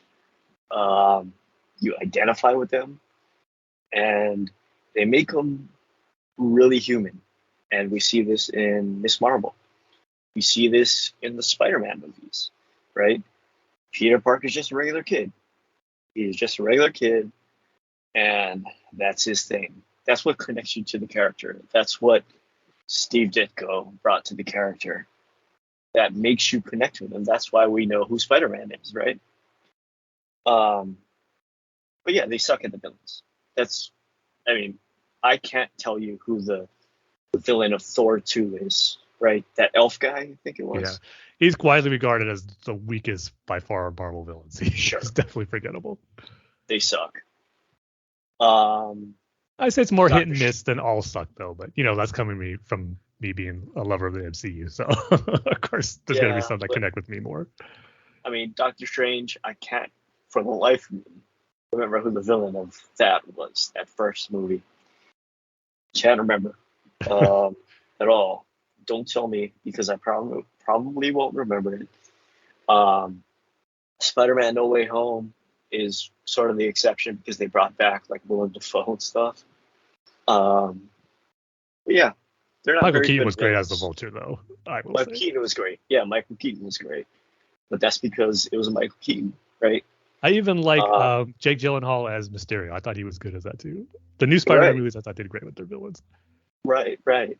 Um, and he had that twist where he was trying to be like, Spider-Man's friend. I mean, I don't know if that's his story in the comics, but um, yeah, I thought it worked really well. But you know, for me, from the outside looking in, they really don't have uh, a villain stable that I can really. Oh, that's that guy, right? I can't even remember the name of the guy from Endgame, Thanatos, right? Mm. Thanos was it? Yeah, Thanos. Thanos. Yeah, Yeah. yeah, First, you yeah, said I was like, you mentioned the Gargoyles villain, Thanatos. I was like, are you getting confused yeah. with something else? But I can't remember it. Like I they don't have memorable villains. What I'm trying to say. So like with that caveat, going into the Miss Marvel show, what I'm really trying to connect with is her as a character, right? And she does what the Spider-Man character does, the Peter Parker character does really well. Is she's just a teenage girl, right, from New Jersey, and she's just a regular teenage girl, and that's her charm, and that's what I'm trying to sort of like in a weird way connect with and like connect with the character, through that. And I think that they did a really good job with who they cast as Miss Marvel and who they cast as her parents, her friends. They did all of that really, really well. Uh, yeah, and the story too, where like I know this is the big sticking point besides the fact that it's a brown girl, right? It's a Pakistani girl that people don't really like that. So sort of like the third sister from Obi-Wan, you know? yeah, that faction raised its ugly Right. head and voices again for this too. It kind of, I Right. think that was even get reviewed bomb on Rotten It Tomatoes did. and all that stuff. It did because I read it, and that seems to be the major sticking point: the fact that it's a brown girl, um, and she her powers are different, right? But I really like how they incorporated all of that, and I think it's a positive for the show, and I think it's a positive for the whole MCU that like you could tie all that in, the creation of Pakistan and the partition, and this alternate reality where these people come from, and they're trying to get back to it with the bangle that she wears, and how that gives her power, and how all of that is tied together. Sort of like how Vecna is tied into the whole story of Stranger Things, even though we're introduced to him in that the fourth season. I thought they did an excellent job with tying all of that sort of her culture into the character and telling a story that is on the smaller scale, right? Like I said, but that's how you connect with the character. You can't have her fighting Thanos. You just can't. Not. And I know that's what you guys wanted. I know that's what you guys like were really praying for. That she was going to have like this big villain, and that she was going to save the world, and she was going to do all of this. But like, you got to realize she's just a teenage girl, right? So like, she's a teenage girl. Like, let's tie it in differently, where it's like she's her great grandmother is this being from is human from another dimension, and her group is trying to get back, and the partition happens. Her mother is killed. Her great grandmother is killed.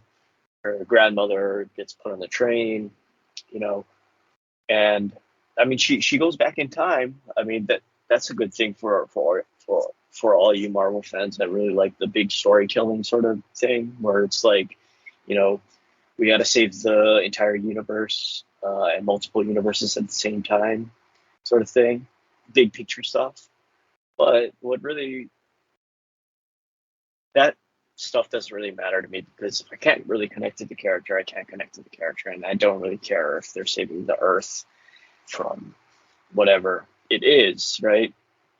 But what I think, I mean, like you said, the villains aren't very good, right? It's like, what are they doing? Are they doing the clandestine thing where it's like they're the villains, or are they doing, that one guy that got his mom's powers? Is he the villain, or is it that damage control government thing? Is that what they're trying to make the villain? So who's the villain in this, right? And it's like, for me, that doesn't really matter because it's Kamala's story, and like we got to see how she gets her powers, and got to see who she is, and all of that other big picture stuff of how it like connects. You know what I'm talking about, Tim, right? Like the stuff that I complain about constantly on this show, right?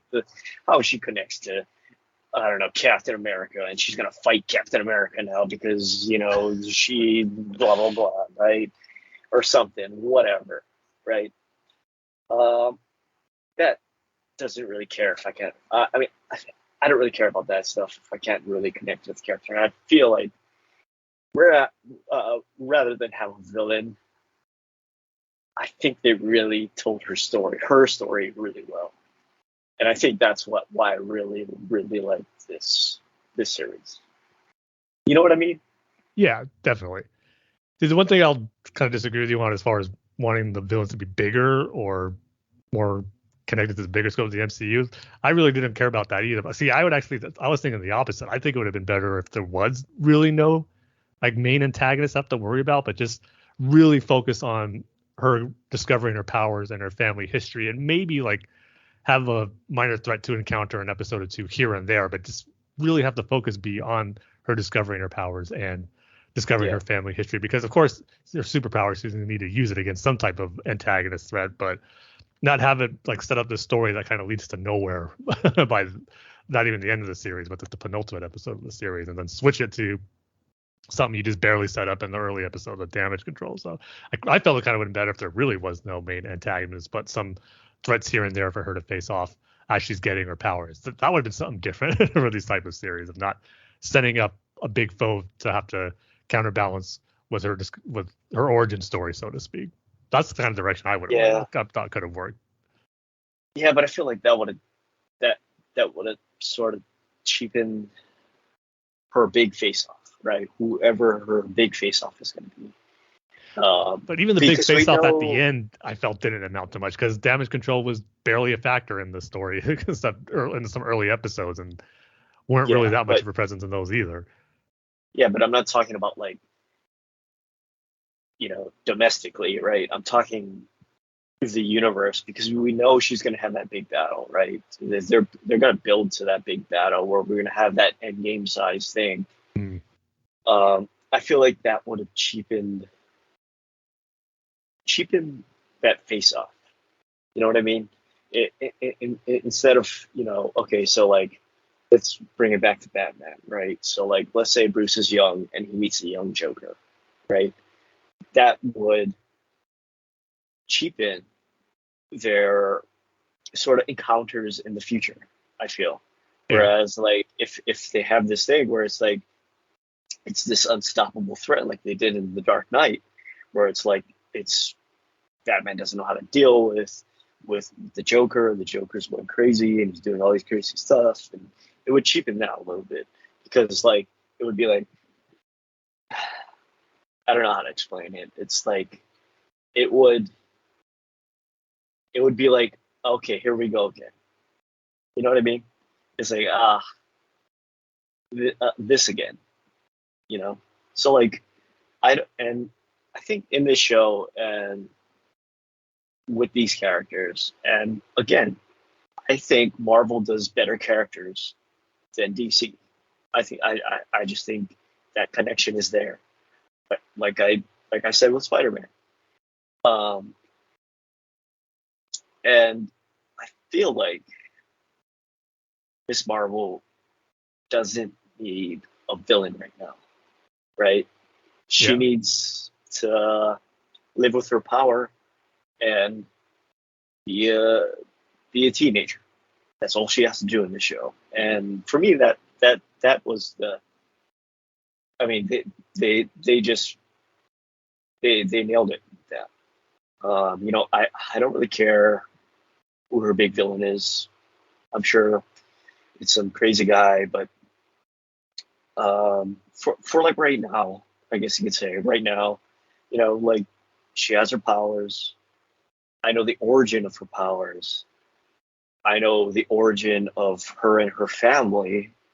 I know her friends now, and I know that she can use her powers and how she uses her powers, right? So like for me, like they just nailed it. I mean, the villain stuff will come later. I mean, this is just like the beginning of that.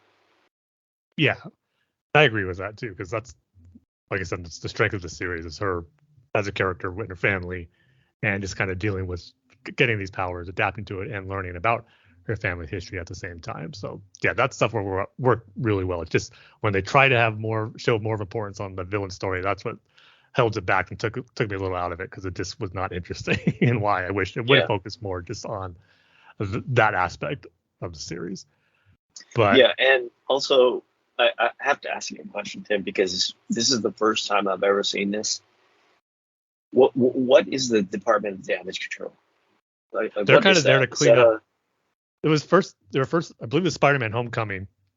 That's like the company that took away the work from Michael Keaton's Vulture, Adrian Toomes. Oh, I They're see. Yeah, those guys. Yeah, they're kind of there to fix up like the damage that's during like superhero battles or conflicts and stuff that happens on Earth. They're there to kind of oversee and take control of that and fix it up.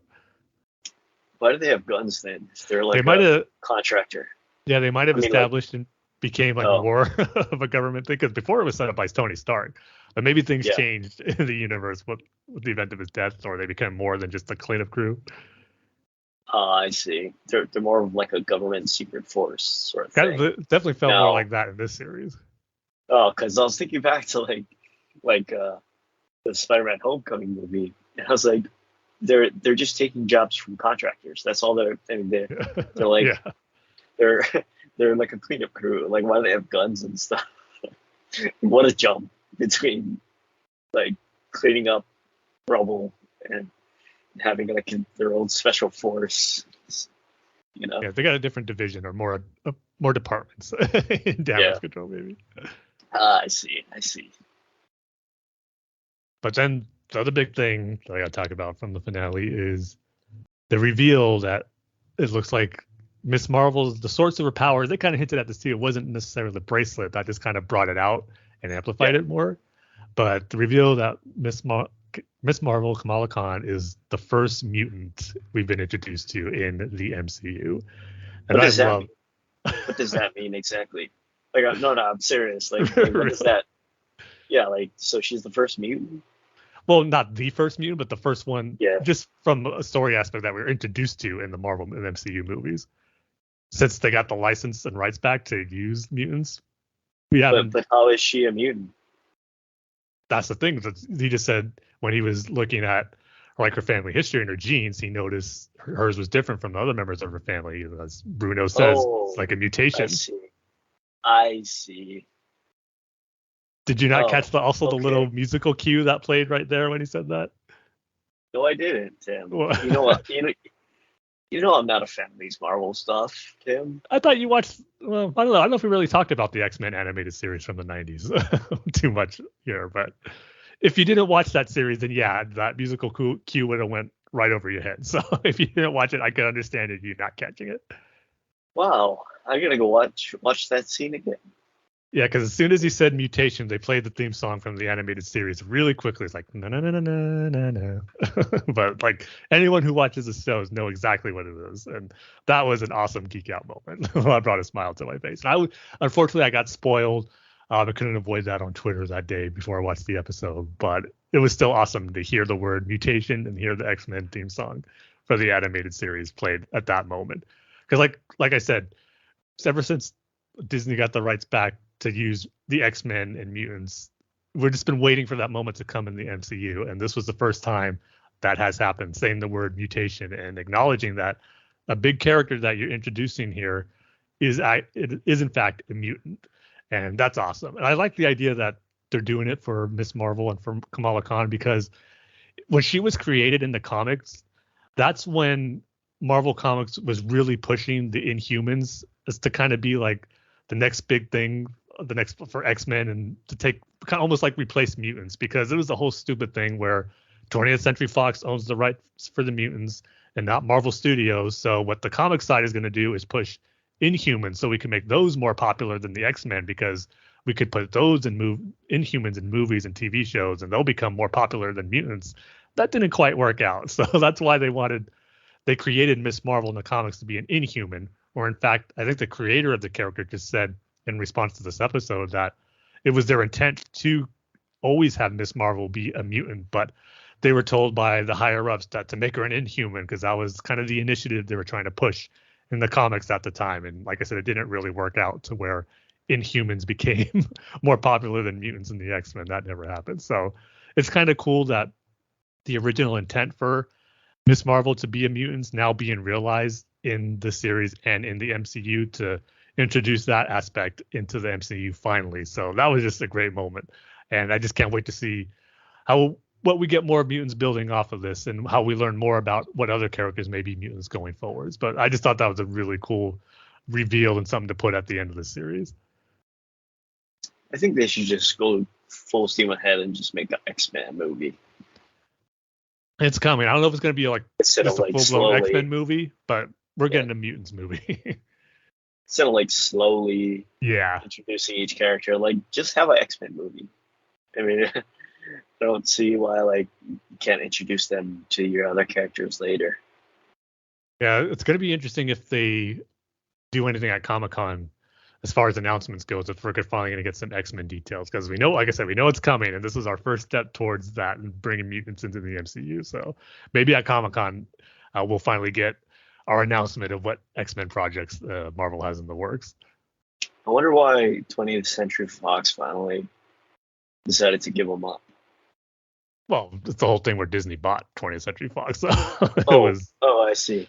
It came with part of the package.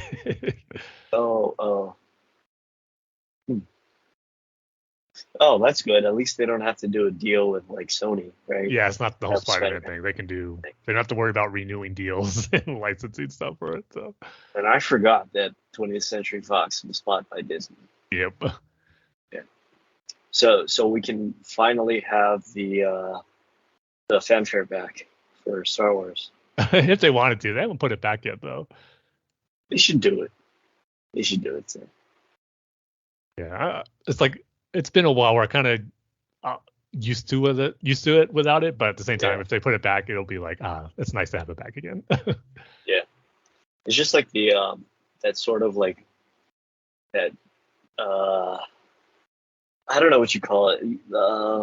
You know, you have that Marvel thing where it's like it shows Marvel and then like it the zooms fanfare. out. Yeah, the fanfare from Marvel.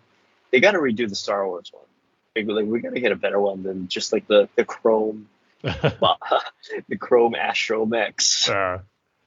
Yeah, I kind of like it, but it would be cool if we did have one that showed scenes from the movies and TV shows like the Marvel one does. I'm not gonna lie, that would be cool. Yeah. So yeah, sounds like like you enjoyed Miss Marvel a little more than I did, but still in agreement overall that it was still a good series. Yeah. Despite its villain's problems.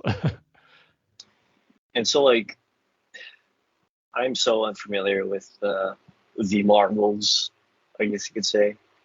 Captain Marvel and Miss Marvel. Mm-hmm. So Miss Marvel can turn into Captain Marvel? Or see, I didn't know that aspect. I kind of found out afterward that she does have the ability to shapeshift from the comics, but they did say that she wasn't shapeshifting. She actually switched places with the actual Captain Marvel. So that is the Captain Marvel we're seeing. Oh, that's pretty cool. Yeah. I gotta say, Tim, I've watched most of the Marvel movies, right? Um, Still haven't seen Doctor Strange and the Miracles of Manhattan. Uh, That's a funny way of saying multiverse of madness, but okay. but we still haven't. I just recently saw Thor 2. What an awful movie. That's this is Yeah, widely considered as the weakest Marvel movie out of all of them. yeah, because I was initially going to see the new Thor, Love and Thunder, or Thunder Love, It is Love and Thunder. as my dad calls it. Uh, but yeah, that Thor 2 movie sort of turned me off of it. I did And I enjoy still Love and haven't seen it. Thunder, though. I did like it. Oh, okay. It's not the best Marvel movie. It's just a fun 2 hours. It was a fun, but at the Yeah. core of it is a really nice story between him and Natalie Portman to Jane Foster. And Well, I mean, of course. Christian Bale was great though as the villain. I mean, we could have used more of him, but Yeah. just Christian Bale again showing that side of him where he can just play any part. He's Yeah. just such a phenomenal actor, man. See, again, villain that they either misused or wasn't very memorable, right? He was memorable. I would say not misused, Yeah. not used enough because his story was good. He had a good reasons for doing what he was doing in the movie, but he could have used some more screen time to like really dive into his motivations. But Yeah. Anyway, yeah, I've seen most of the movies. Um, I gotta say, Captain Marvel is probably my favorite MCU movie. I know that's blasphemy for you Marvel fans, but yeah, that one's probably my favorite.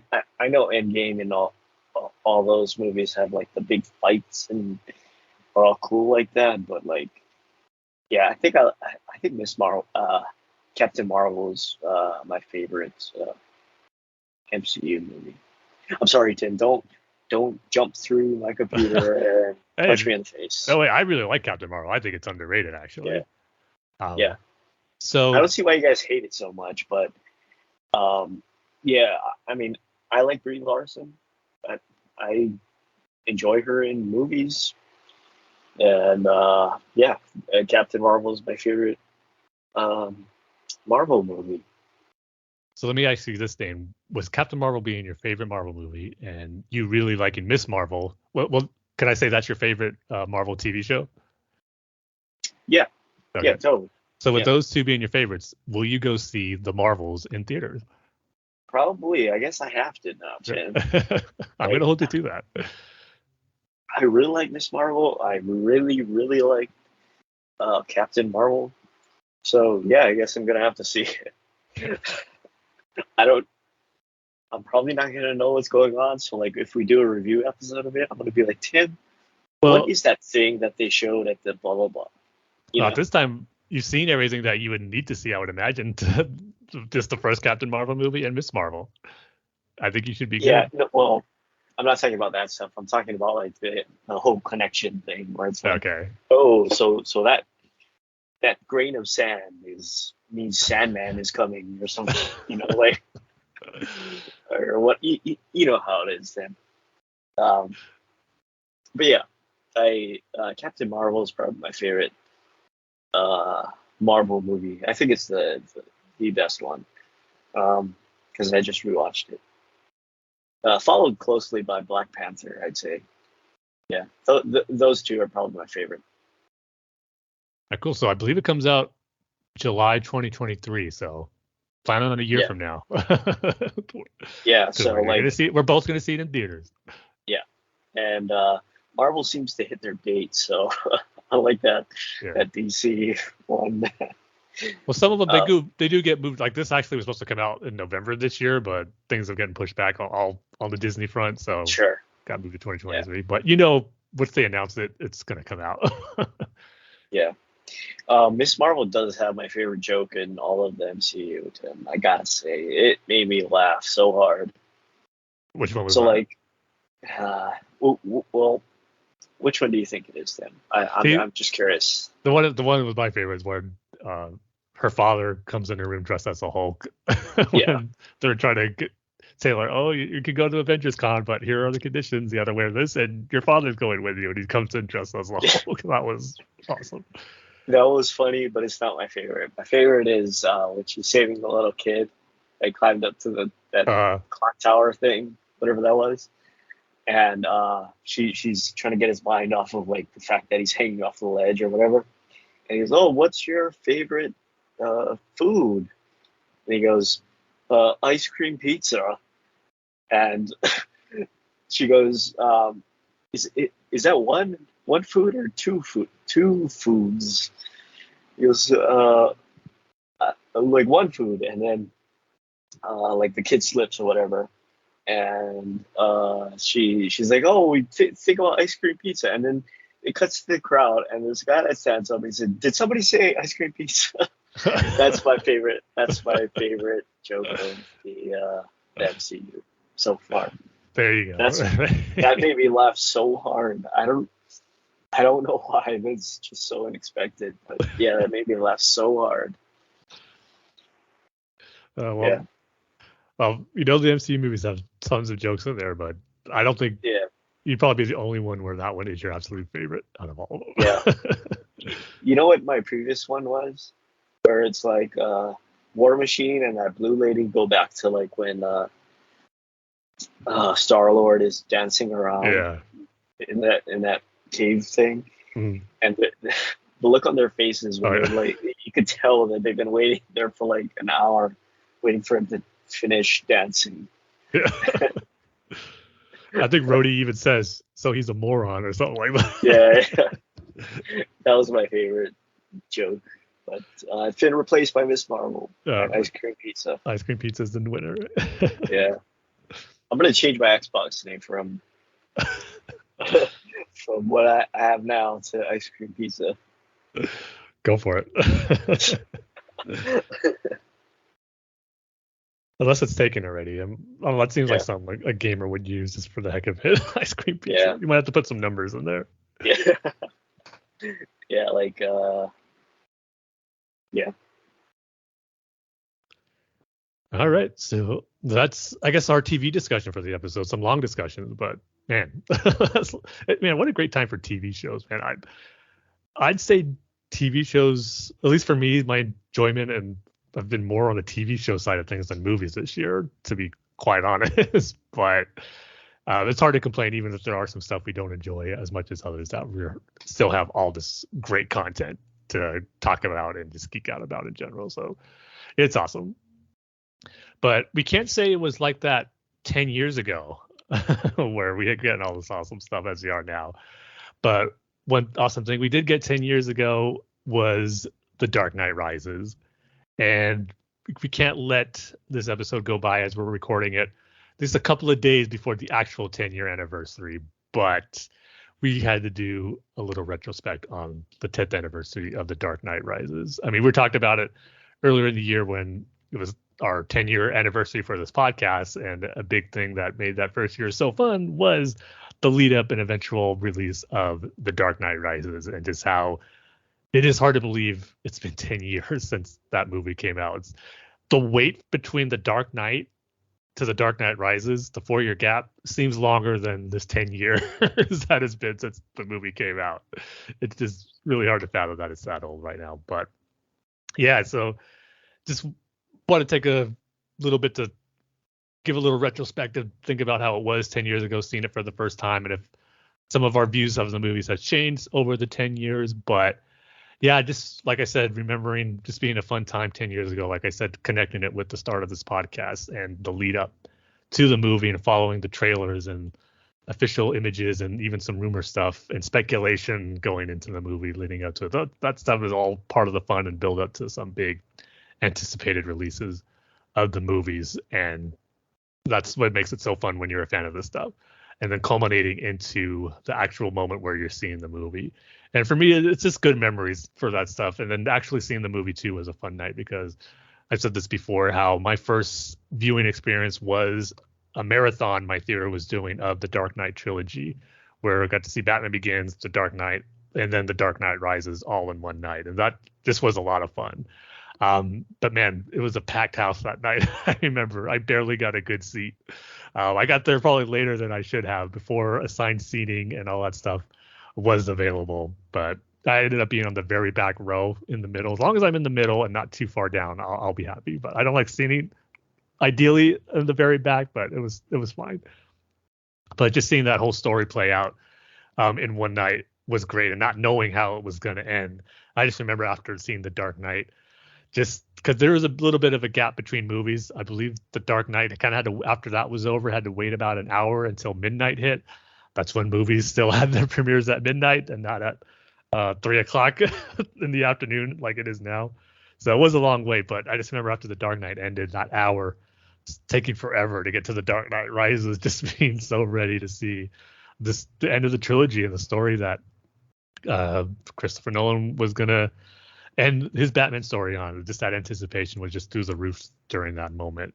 And it was almost kind of, I remember too thinking, okay, not that we have to get through the prologue again, but we already saw that in the IMAX preview. So the movie truly didn't begin like as a new experience until that prologue was over.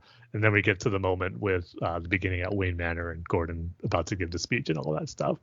And just remember my theater experience that time, just really kind of being engrossed in the story, but also at the same time geeking out at these big moments that I was hoping the movie would deliver on, like the Batman and Bane fight. And I remember us kind of joking about it before the movie came out, how I was so excited for that fight. And Dane, you would be saying, oh, what if it's like the worst part of the movie, or it's so short, it just doesn't live up to expectations.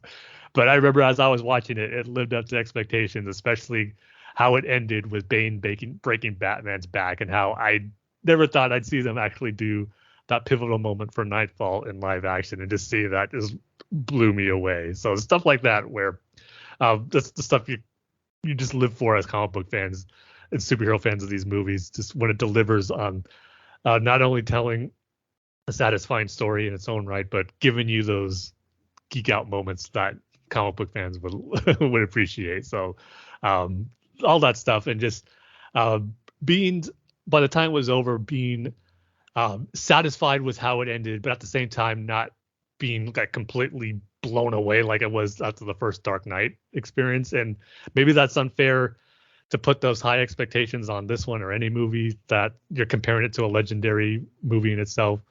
But I just remember being, after seeing it for the first time, like, man, Chris Nolan did it as far as ending it in a satisfying way, but at the same time realizing there are some stuff where it just can't measure up to the greatness that was The Dark Knight, but which is okay as well.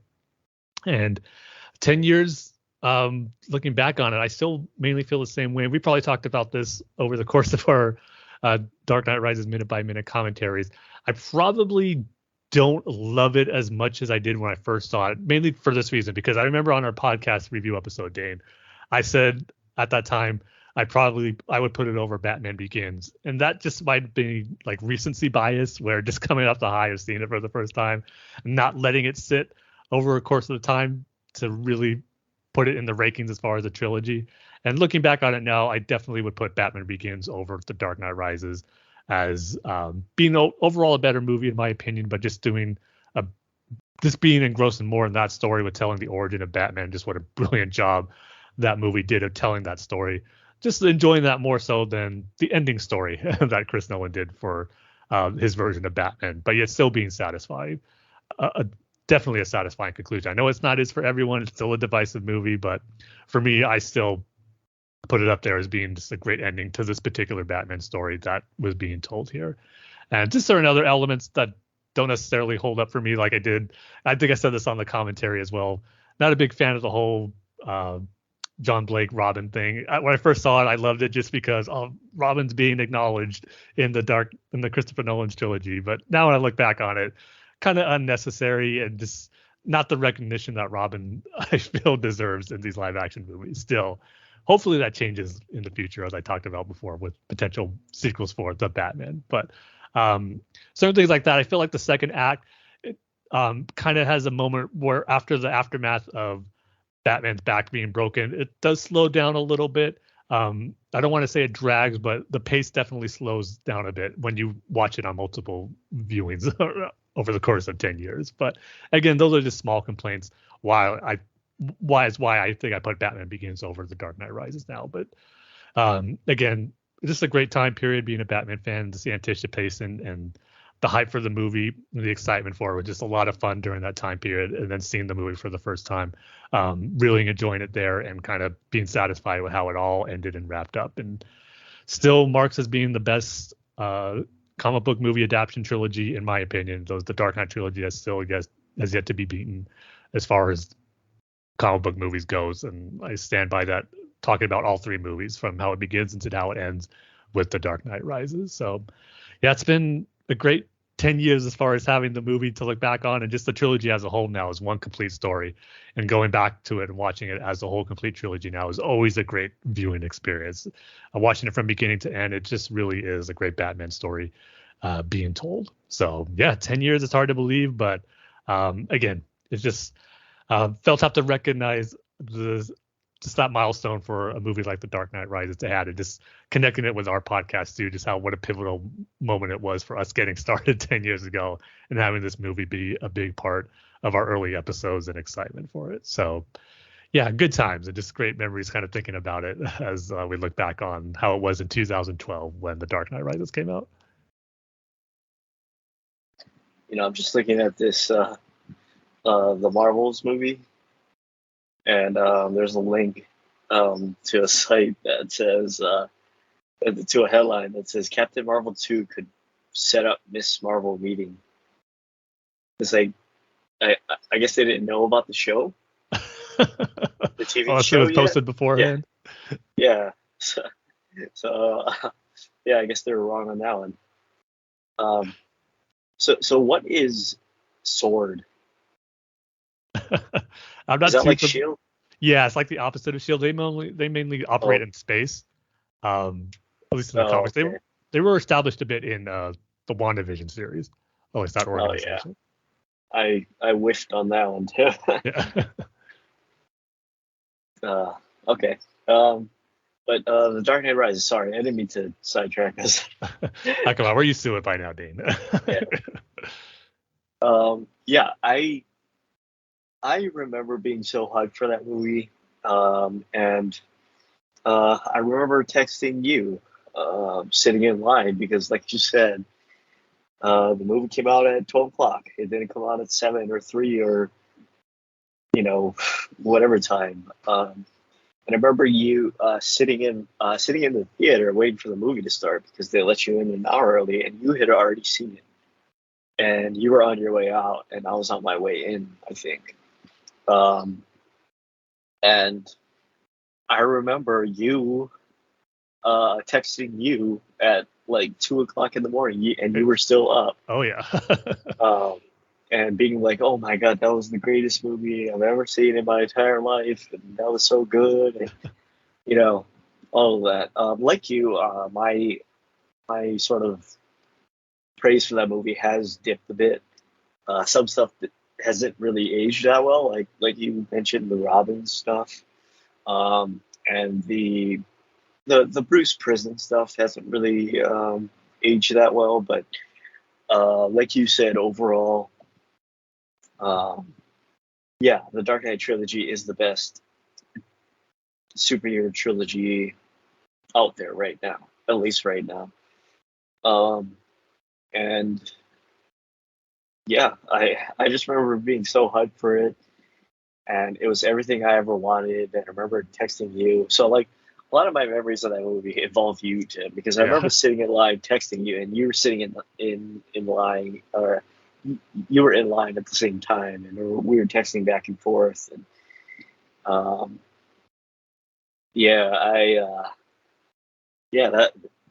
my appreciation for that movie is definitely dipped, like I said, but like I still love it. And yeah, that's it. I can't believe it's been 10 years since that happened. And, I know, that definitely doesn't feel like it. That's for sure. Yeah. But yeah, like I said, like you said, when your memories of it are like a part of that. The same with you too. Again, just connecting it with the origins and beginnings of this podcast. I'll always associate that movie with the podcast and with and with you, Dave, like I said, because we talked about it. That's probably the one movie we probably talked about the most, just in conversations after it came out, the Yeah. minute by minute commentary and stuff on it. So it's definitely a movie that has generated discussions for 10 years. Some of it unnecessary discussion as far as people still complaining about certain things that you should just get over after this amount of time. But yeah, it's just its legacy. I think as far as just the trilogy as a whole, as we mentioned before, it's just cemented as being one of the best and the best. As we move further away of their releases, I think the quality of those films only just gets enhanced as you just appreciate them more for just how truly revolutionary they were for comic book movies and just telling great stories, just a great Batman story, and showing why Batman and his characters are some of the greatest in fiction that you can get, and just a special time that I'll always remember fondly for each movie. It's weird because they did No Man's Land in the Dark Knight Return. Yeah. Dark Knight Rises, right?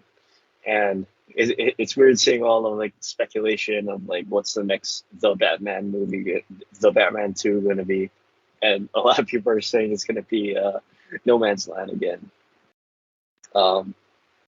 because of what happened at the end of Batman. And I don't know, I think that's a little cheap and a little redundant, but we'll see. And if you think about it, The Dark Knight Rises adapted 3 big Batman stories into one movie: The Dark Knight Returns, Nightfall, and No Man's Land. Yeah. And for, like we said, for the most part, there are certain areas that maybe don't work as well, but just overall, it incorporated all 3 of those 3 big different storylines into one movie pretty darn well. I mean, if you were to say that, like a movie's going to have adaptations, like aspects of The Dark Knight Returns, Nightfall, and No Man's Land, you'd think, man, that's kind of a little too much to cram into one movie. But overall, Nolan made it work pretty darn well. Yeah, I mean, especially if you really think about it. Let's just take one of those. Let's just take No Man's Land, right? That was like a year-long story along all of the Batman titles, right? And he found a way to incorporate it into his movie, and that's just one of those stories. And yeah, I think he pulls it off, and it's really great. And if there's 2 people in this world that know that movie, it's got to be us, right? Yeah. It's got to be us, right? I would say so. Spending years talking about it a minute each time for 8 years. Something like that, yeah. Wow, so 8 of those 10 years we were doing a commentary for it. In between. Wow. If that doesn't show our love for the movie, I don't know what does. Yeah. Yeah, so I don't know, it's weird how you factor into my appreciation for that movie so much, not only from the hype and talking about it. I don't think we've talked about a movie, the hype for the movie at least, before the movie comes out, more than we've talked about the Dark Knight Rises, right? Definitely, yeah. I would totally agree with that. Even with the Batman, right? Even with the Batman, we weren't really talking about it that much. As much, I should say. No, yeah. Yeah, because the anticipation for the Dark Knight Rises was on a totally different level than for the Batman, because I was just following one of the greatest movies ever with the Dark Knight. So anticipation hype was through the roof. Yeah. Now, this has nothing to do with the Dark Knight Rises, right? Which Spider-Man movie was the one where he does the skateboard dance? Skateboard dance? Yeah. I think you're talking about The Amazing Spider-Man, the first one, which just has Peter Parker skateboarding, right? Yeah. Yeah, he's like in a abandoned warehouse. Yeah, okay, yeah, it's the first Amazing Spider-Man, yeah. Okay, that was the first one. Okay. Speaking of which, that's 10 years old too, because that came out just a couple of weeks before The Dark Knight Rises. Yeah, but well, I guess that movie was good. That movie was good, right? It's good. It's not great. My recollection of that movie isn't very good because I just don't remember it besides the skateboard dance. Yeah. Him as Spider-Man's great. Andrew Garfield is a really great Spider-Man. Yeah. Even in that second movie, Tim? When he was Spider-Man, yeah. Some of his Peter Parker stuff, that's more the stuff for like is not my favorite. But when he's a Spider-Man, he's pitch perfect. Yeah. Say one good thing about Spider-Man 3, the Tobey Maguire Spider-Man. It started off good, like the whole thing of like Spider-Man kind of being on top of the world, and, like everyone's kind of respecting him, but Yeah. like it's gonna go downhill eventually. Like seeing that aspect of Spider-Man that he's not used to, I always enjoy that aspect of the movie. Okay, that's one thing. It's legit good until he gets the symbiote, which should be when the movie gets even better, because that's what I was most excited for. But that's actually where it becomes not so great. And why does it switch to like um Batman the Animated Series look? You know, that sort of old style. Does it? I never really got that vibe. Yeah, it does with like the locket. It looks like a when Sandman has the locket of his daughter. Mhm. It looks like a picture from like the 1900s. It The does early look old, yes. 1900s. I could see Yeah, it. and like his outfit too. It looks like he's like a robber from like an old movie. Well, I appreciate them being comic accurate with his outfit, because that's exactly how he looks in the Is that what it comics. was? Yeah, Oh, to a okay. T. Yeah. Yeah. Was Sandman in? He was in No Way Home, right? Yeah, just as a Uh, just Sandman. yeah. Yeah. Okay. You only saw him at the very end where his powers got taken away, where you see him back as Flint Marko, and that was just kind of some, I think, unused or footage used from a different angle from Spider-Man 3 that they just repurposed for that. I see. One of the greatest crimes of No Way Home is that we didn't get the Paul Giamatti Rhino. He Right? actually got a mention though. That's something. Yeah, but we didn't get to see him, Tim, as a Russian gangster. That's for the best. I You know, love that work. I just finished the Spider-Man video game. Great game. And just comparing that Rhino to the Rhino we got in Amazing Spider-Man 2, yeah, that didn't really work out. No, yeah, there's no comparison. See, I love that moment in No Way Home where just Andrew Garfield says, "Man, my villains are lame. I had to fight this big rhino machine or something like that." Acknowledging kind of what we all feel about the Rhino in the Amazing Spider-Man 2. Yeah. That's we should have got Rhino, Paul Giamatti's Rhino in No Way Home. Never say never. Yeah. Also, Bonesaw. I know I made a big deal about it. You know, That was your big complaint with Spider-Man No Way Home, our review episode. I know Macho Man Randy Savage passed away a while ago. We can just target him, right? Anything's possible now, right? Yeah. I mean, they did that digital de-aging thing on 11 in Stranger Things, right? So, like, we can do Macho Man. I mean, you can really do everything you want now with digital technology. Yeah. So never give up hope, Dane. If that's your one hope for future Spider-Man movies, don't give up. Which makes me wonder, with these Marvel movies coming up, are we gonna get Stan Lee in the Tarkin version of Stan Lee? You know what? When you mentioned that, I remember reading something a few weeks ago, a month or two ago. He signed over his life rights. Something like that. Yeah, where they could if they want to.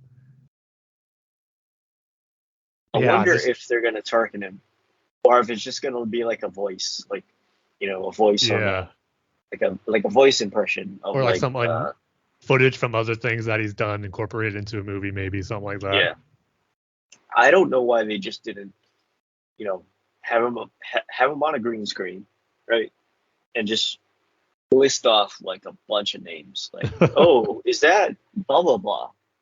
Oh, that must be the blah blah blah. Oh, the X-Men are coming around to town or something, like I just didn't why I don't know why they just didn't do that and nail a bunch of like the guys and they could superimpose him on different scenes, right? Because he's on a green screen. So I don't know why they didn't do that. Maybe it was an idea they had, but didn't end up doing it for whatever reason. Yeah. Maybe Stan Lee didn't want to stand in front of a green screen for a couple of hours saying things because that's what they're going to use after he's gone. Oh, there is the X-Men. There is Jubilee. You know, I don't know why they didn't do that, but I wonder if we're going to get the Tarkin tone. Well, the Tarkin tune, sorry, of Stan Lee. We Like got I said, it, right? We got it. It wouldn't surprise me. I'll say this: if that ends up happening, I won't be totally surprised. Yeah, but anyway, I don't even know how we got on that. Hey, it's us. Yeah, it's us doing a podcast, of course. Exactly. That's all you need to know. So yeah, happy 10-year anniversary to The Dark Knight Rises. Yeah, happy 10-year anniversary, even though we got sidetracked with Stan Lee being a CGI character. Yeah. So yeah, with that, I guess that'll do it for this episode. Again, a long one talking about a lot of great stuff since our last episode. So hope everyone enjoyed it. But as always, I'll go ahead and throw it to you, Dane, for the outro. All right, go over to the BatmanUniverse.net, Facebook.com/BatmanUniverse, Twitter handle is at BatmanUniverse, the show's Twitter handle is at Bat-Fans Podcast, Tim's Twitter handle is at TimG311, my Twitter handle is at DaneSaysBanana.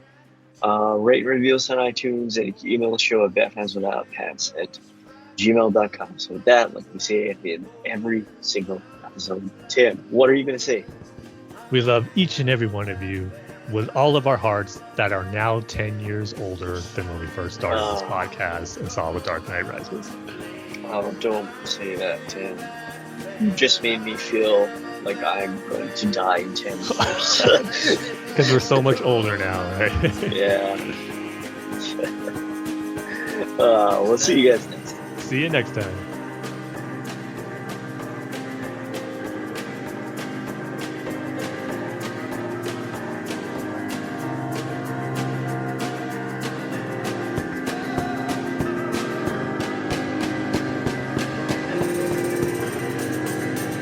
Sundies under Gotham, Crime Alley is a rich boy's tool.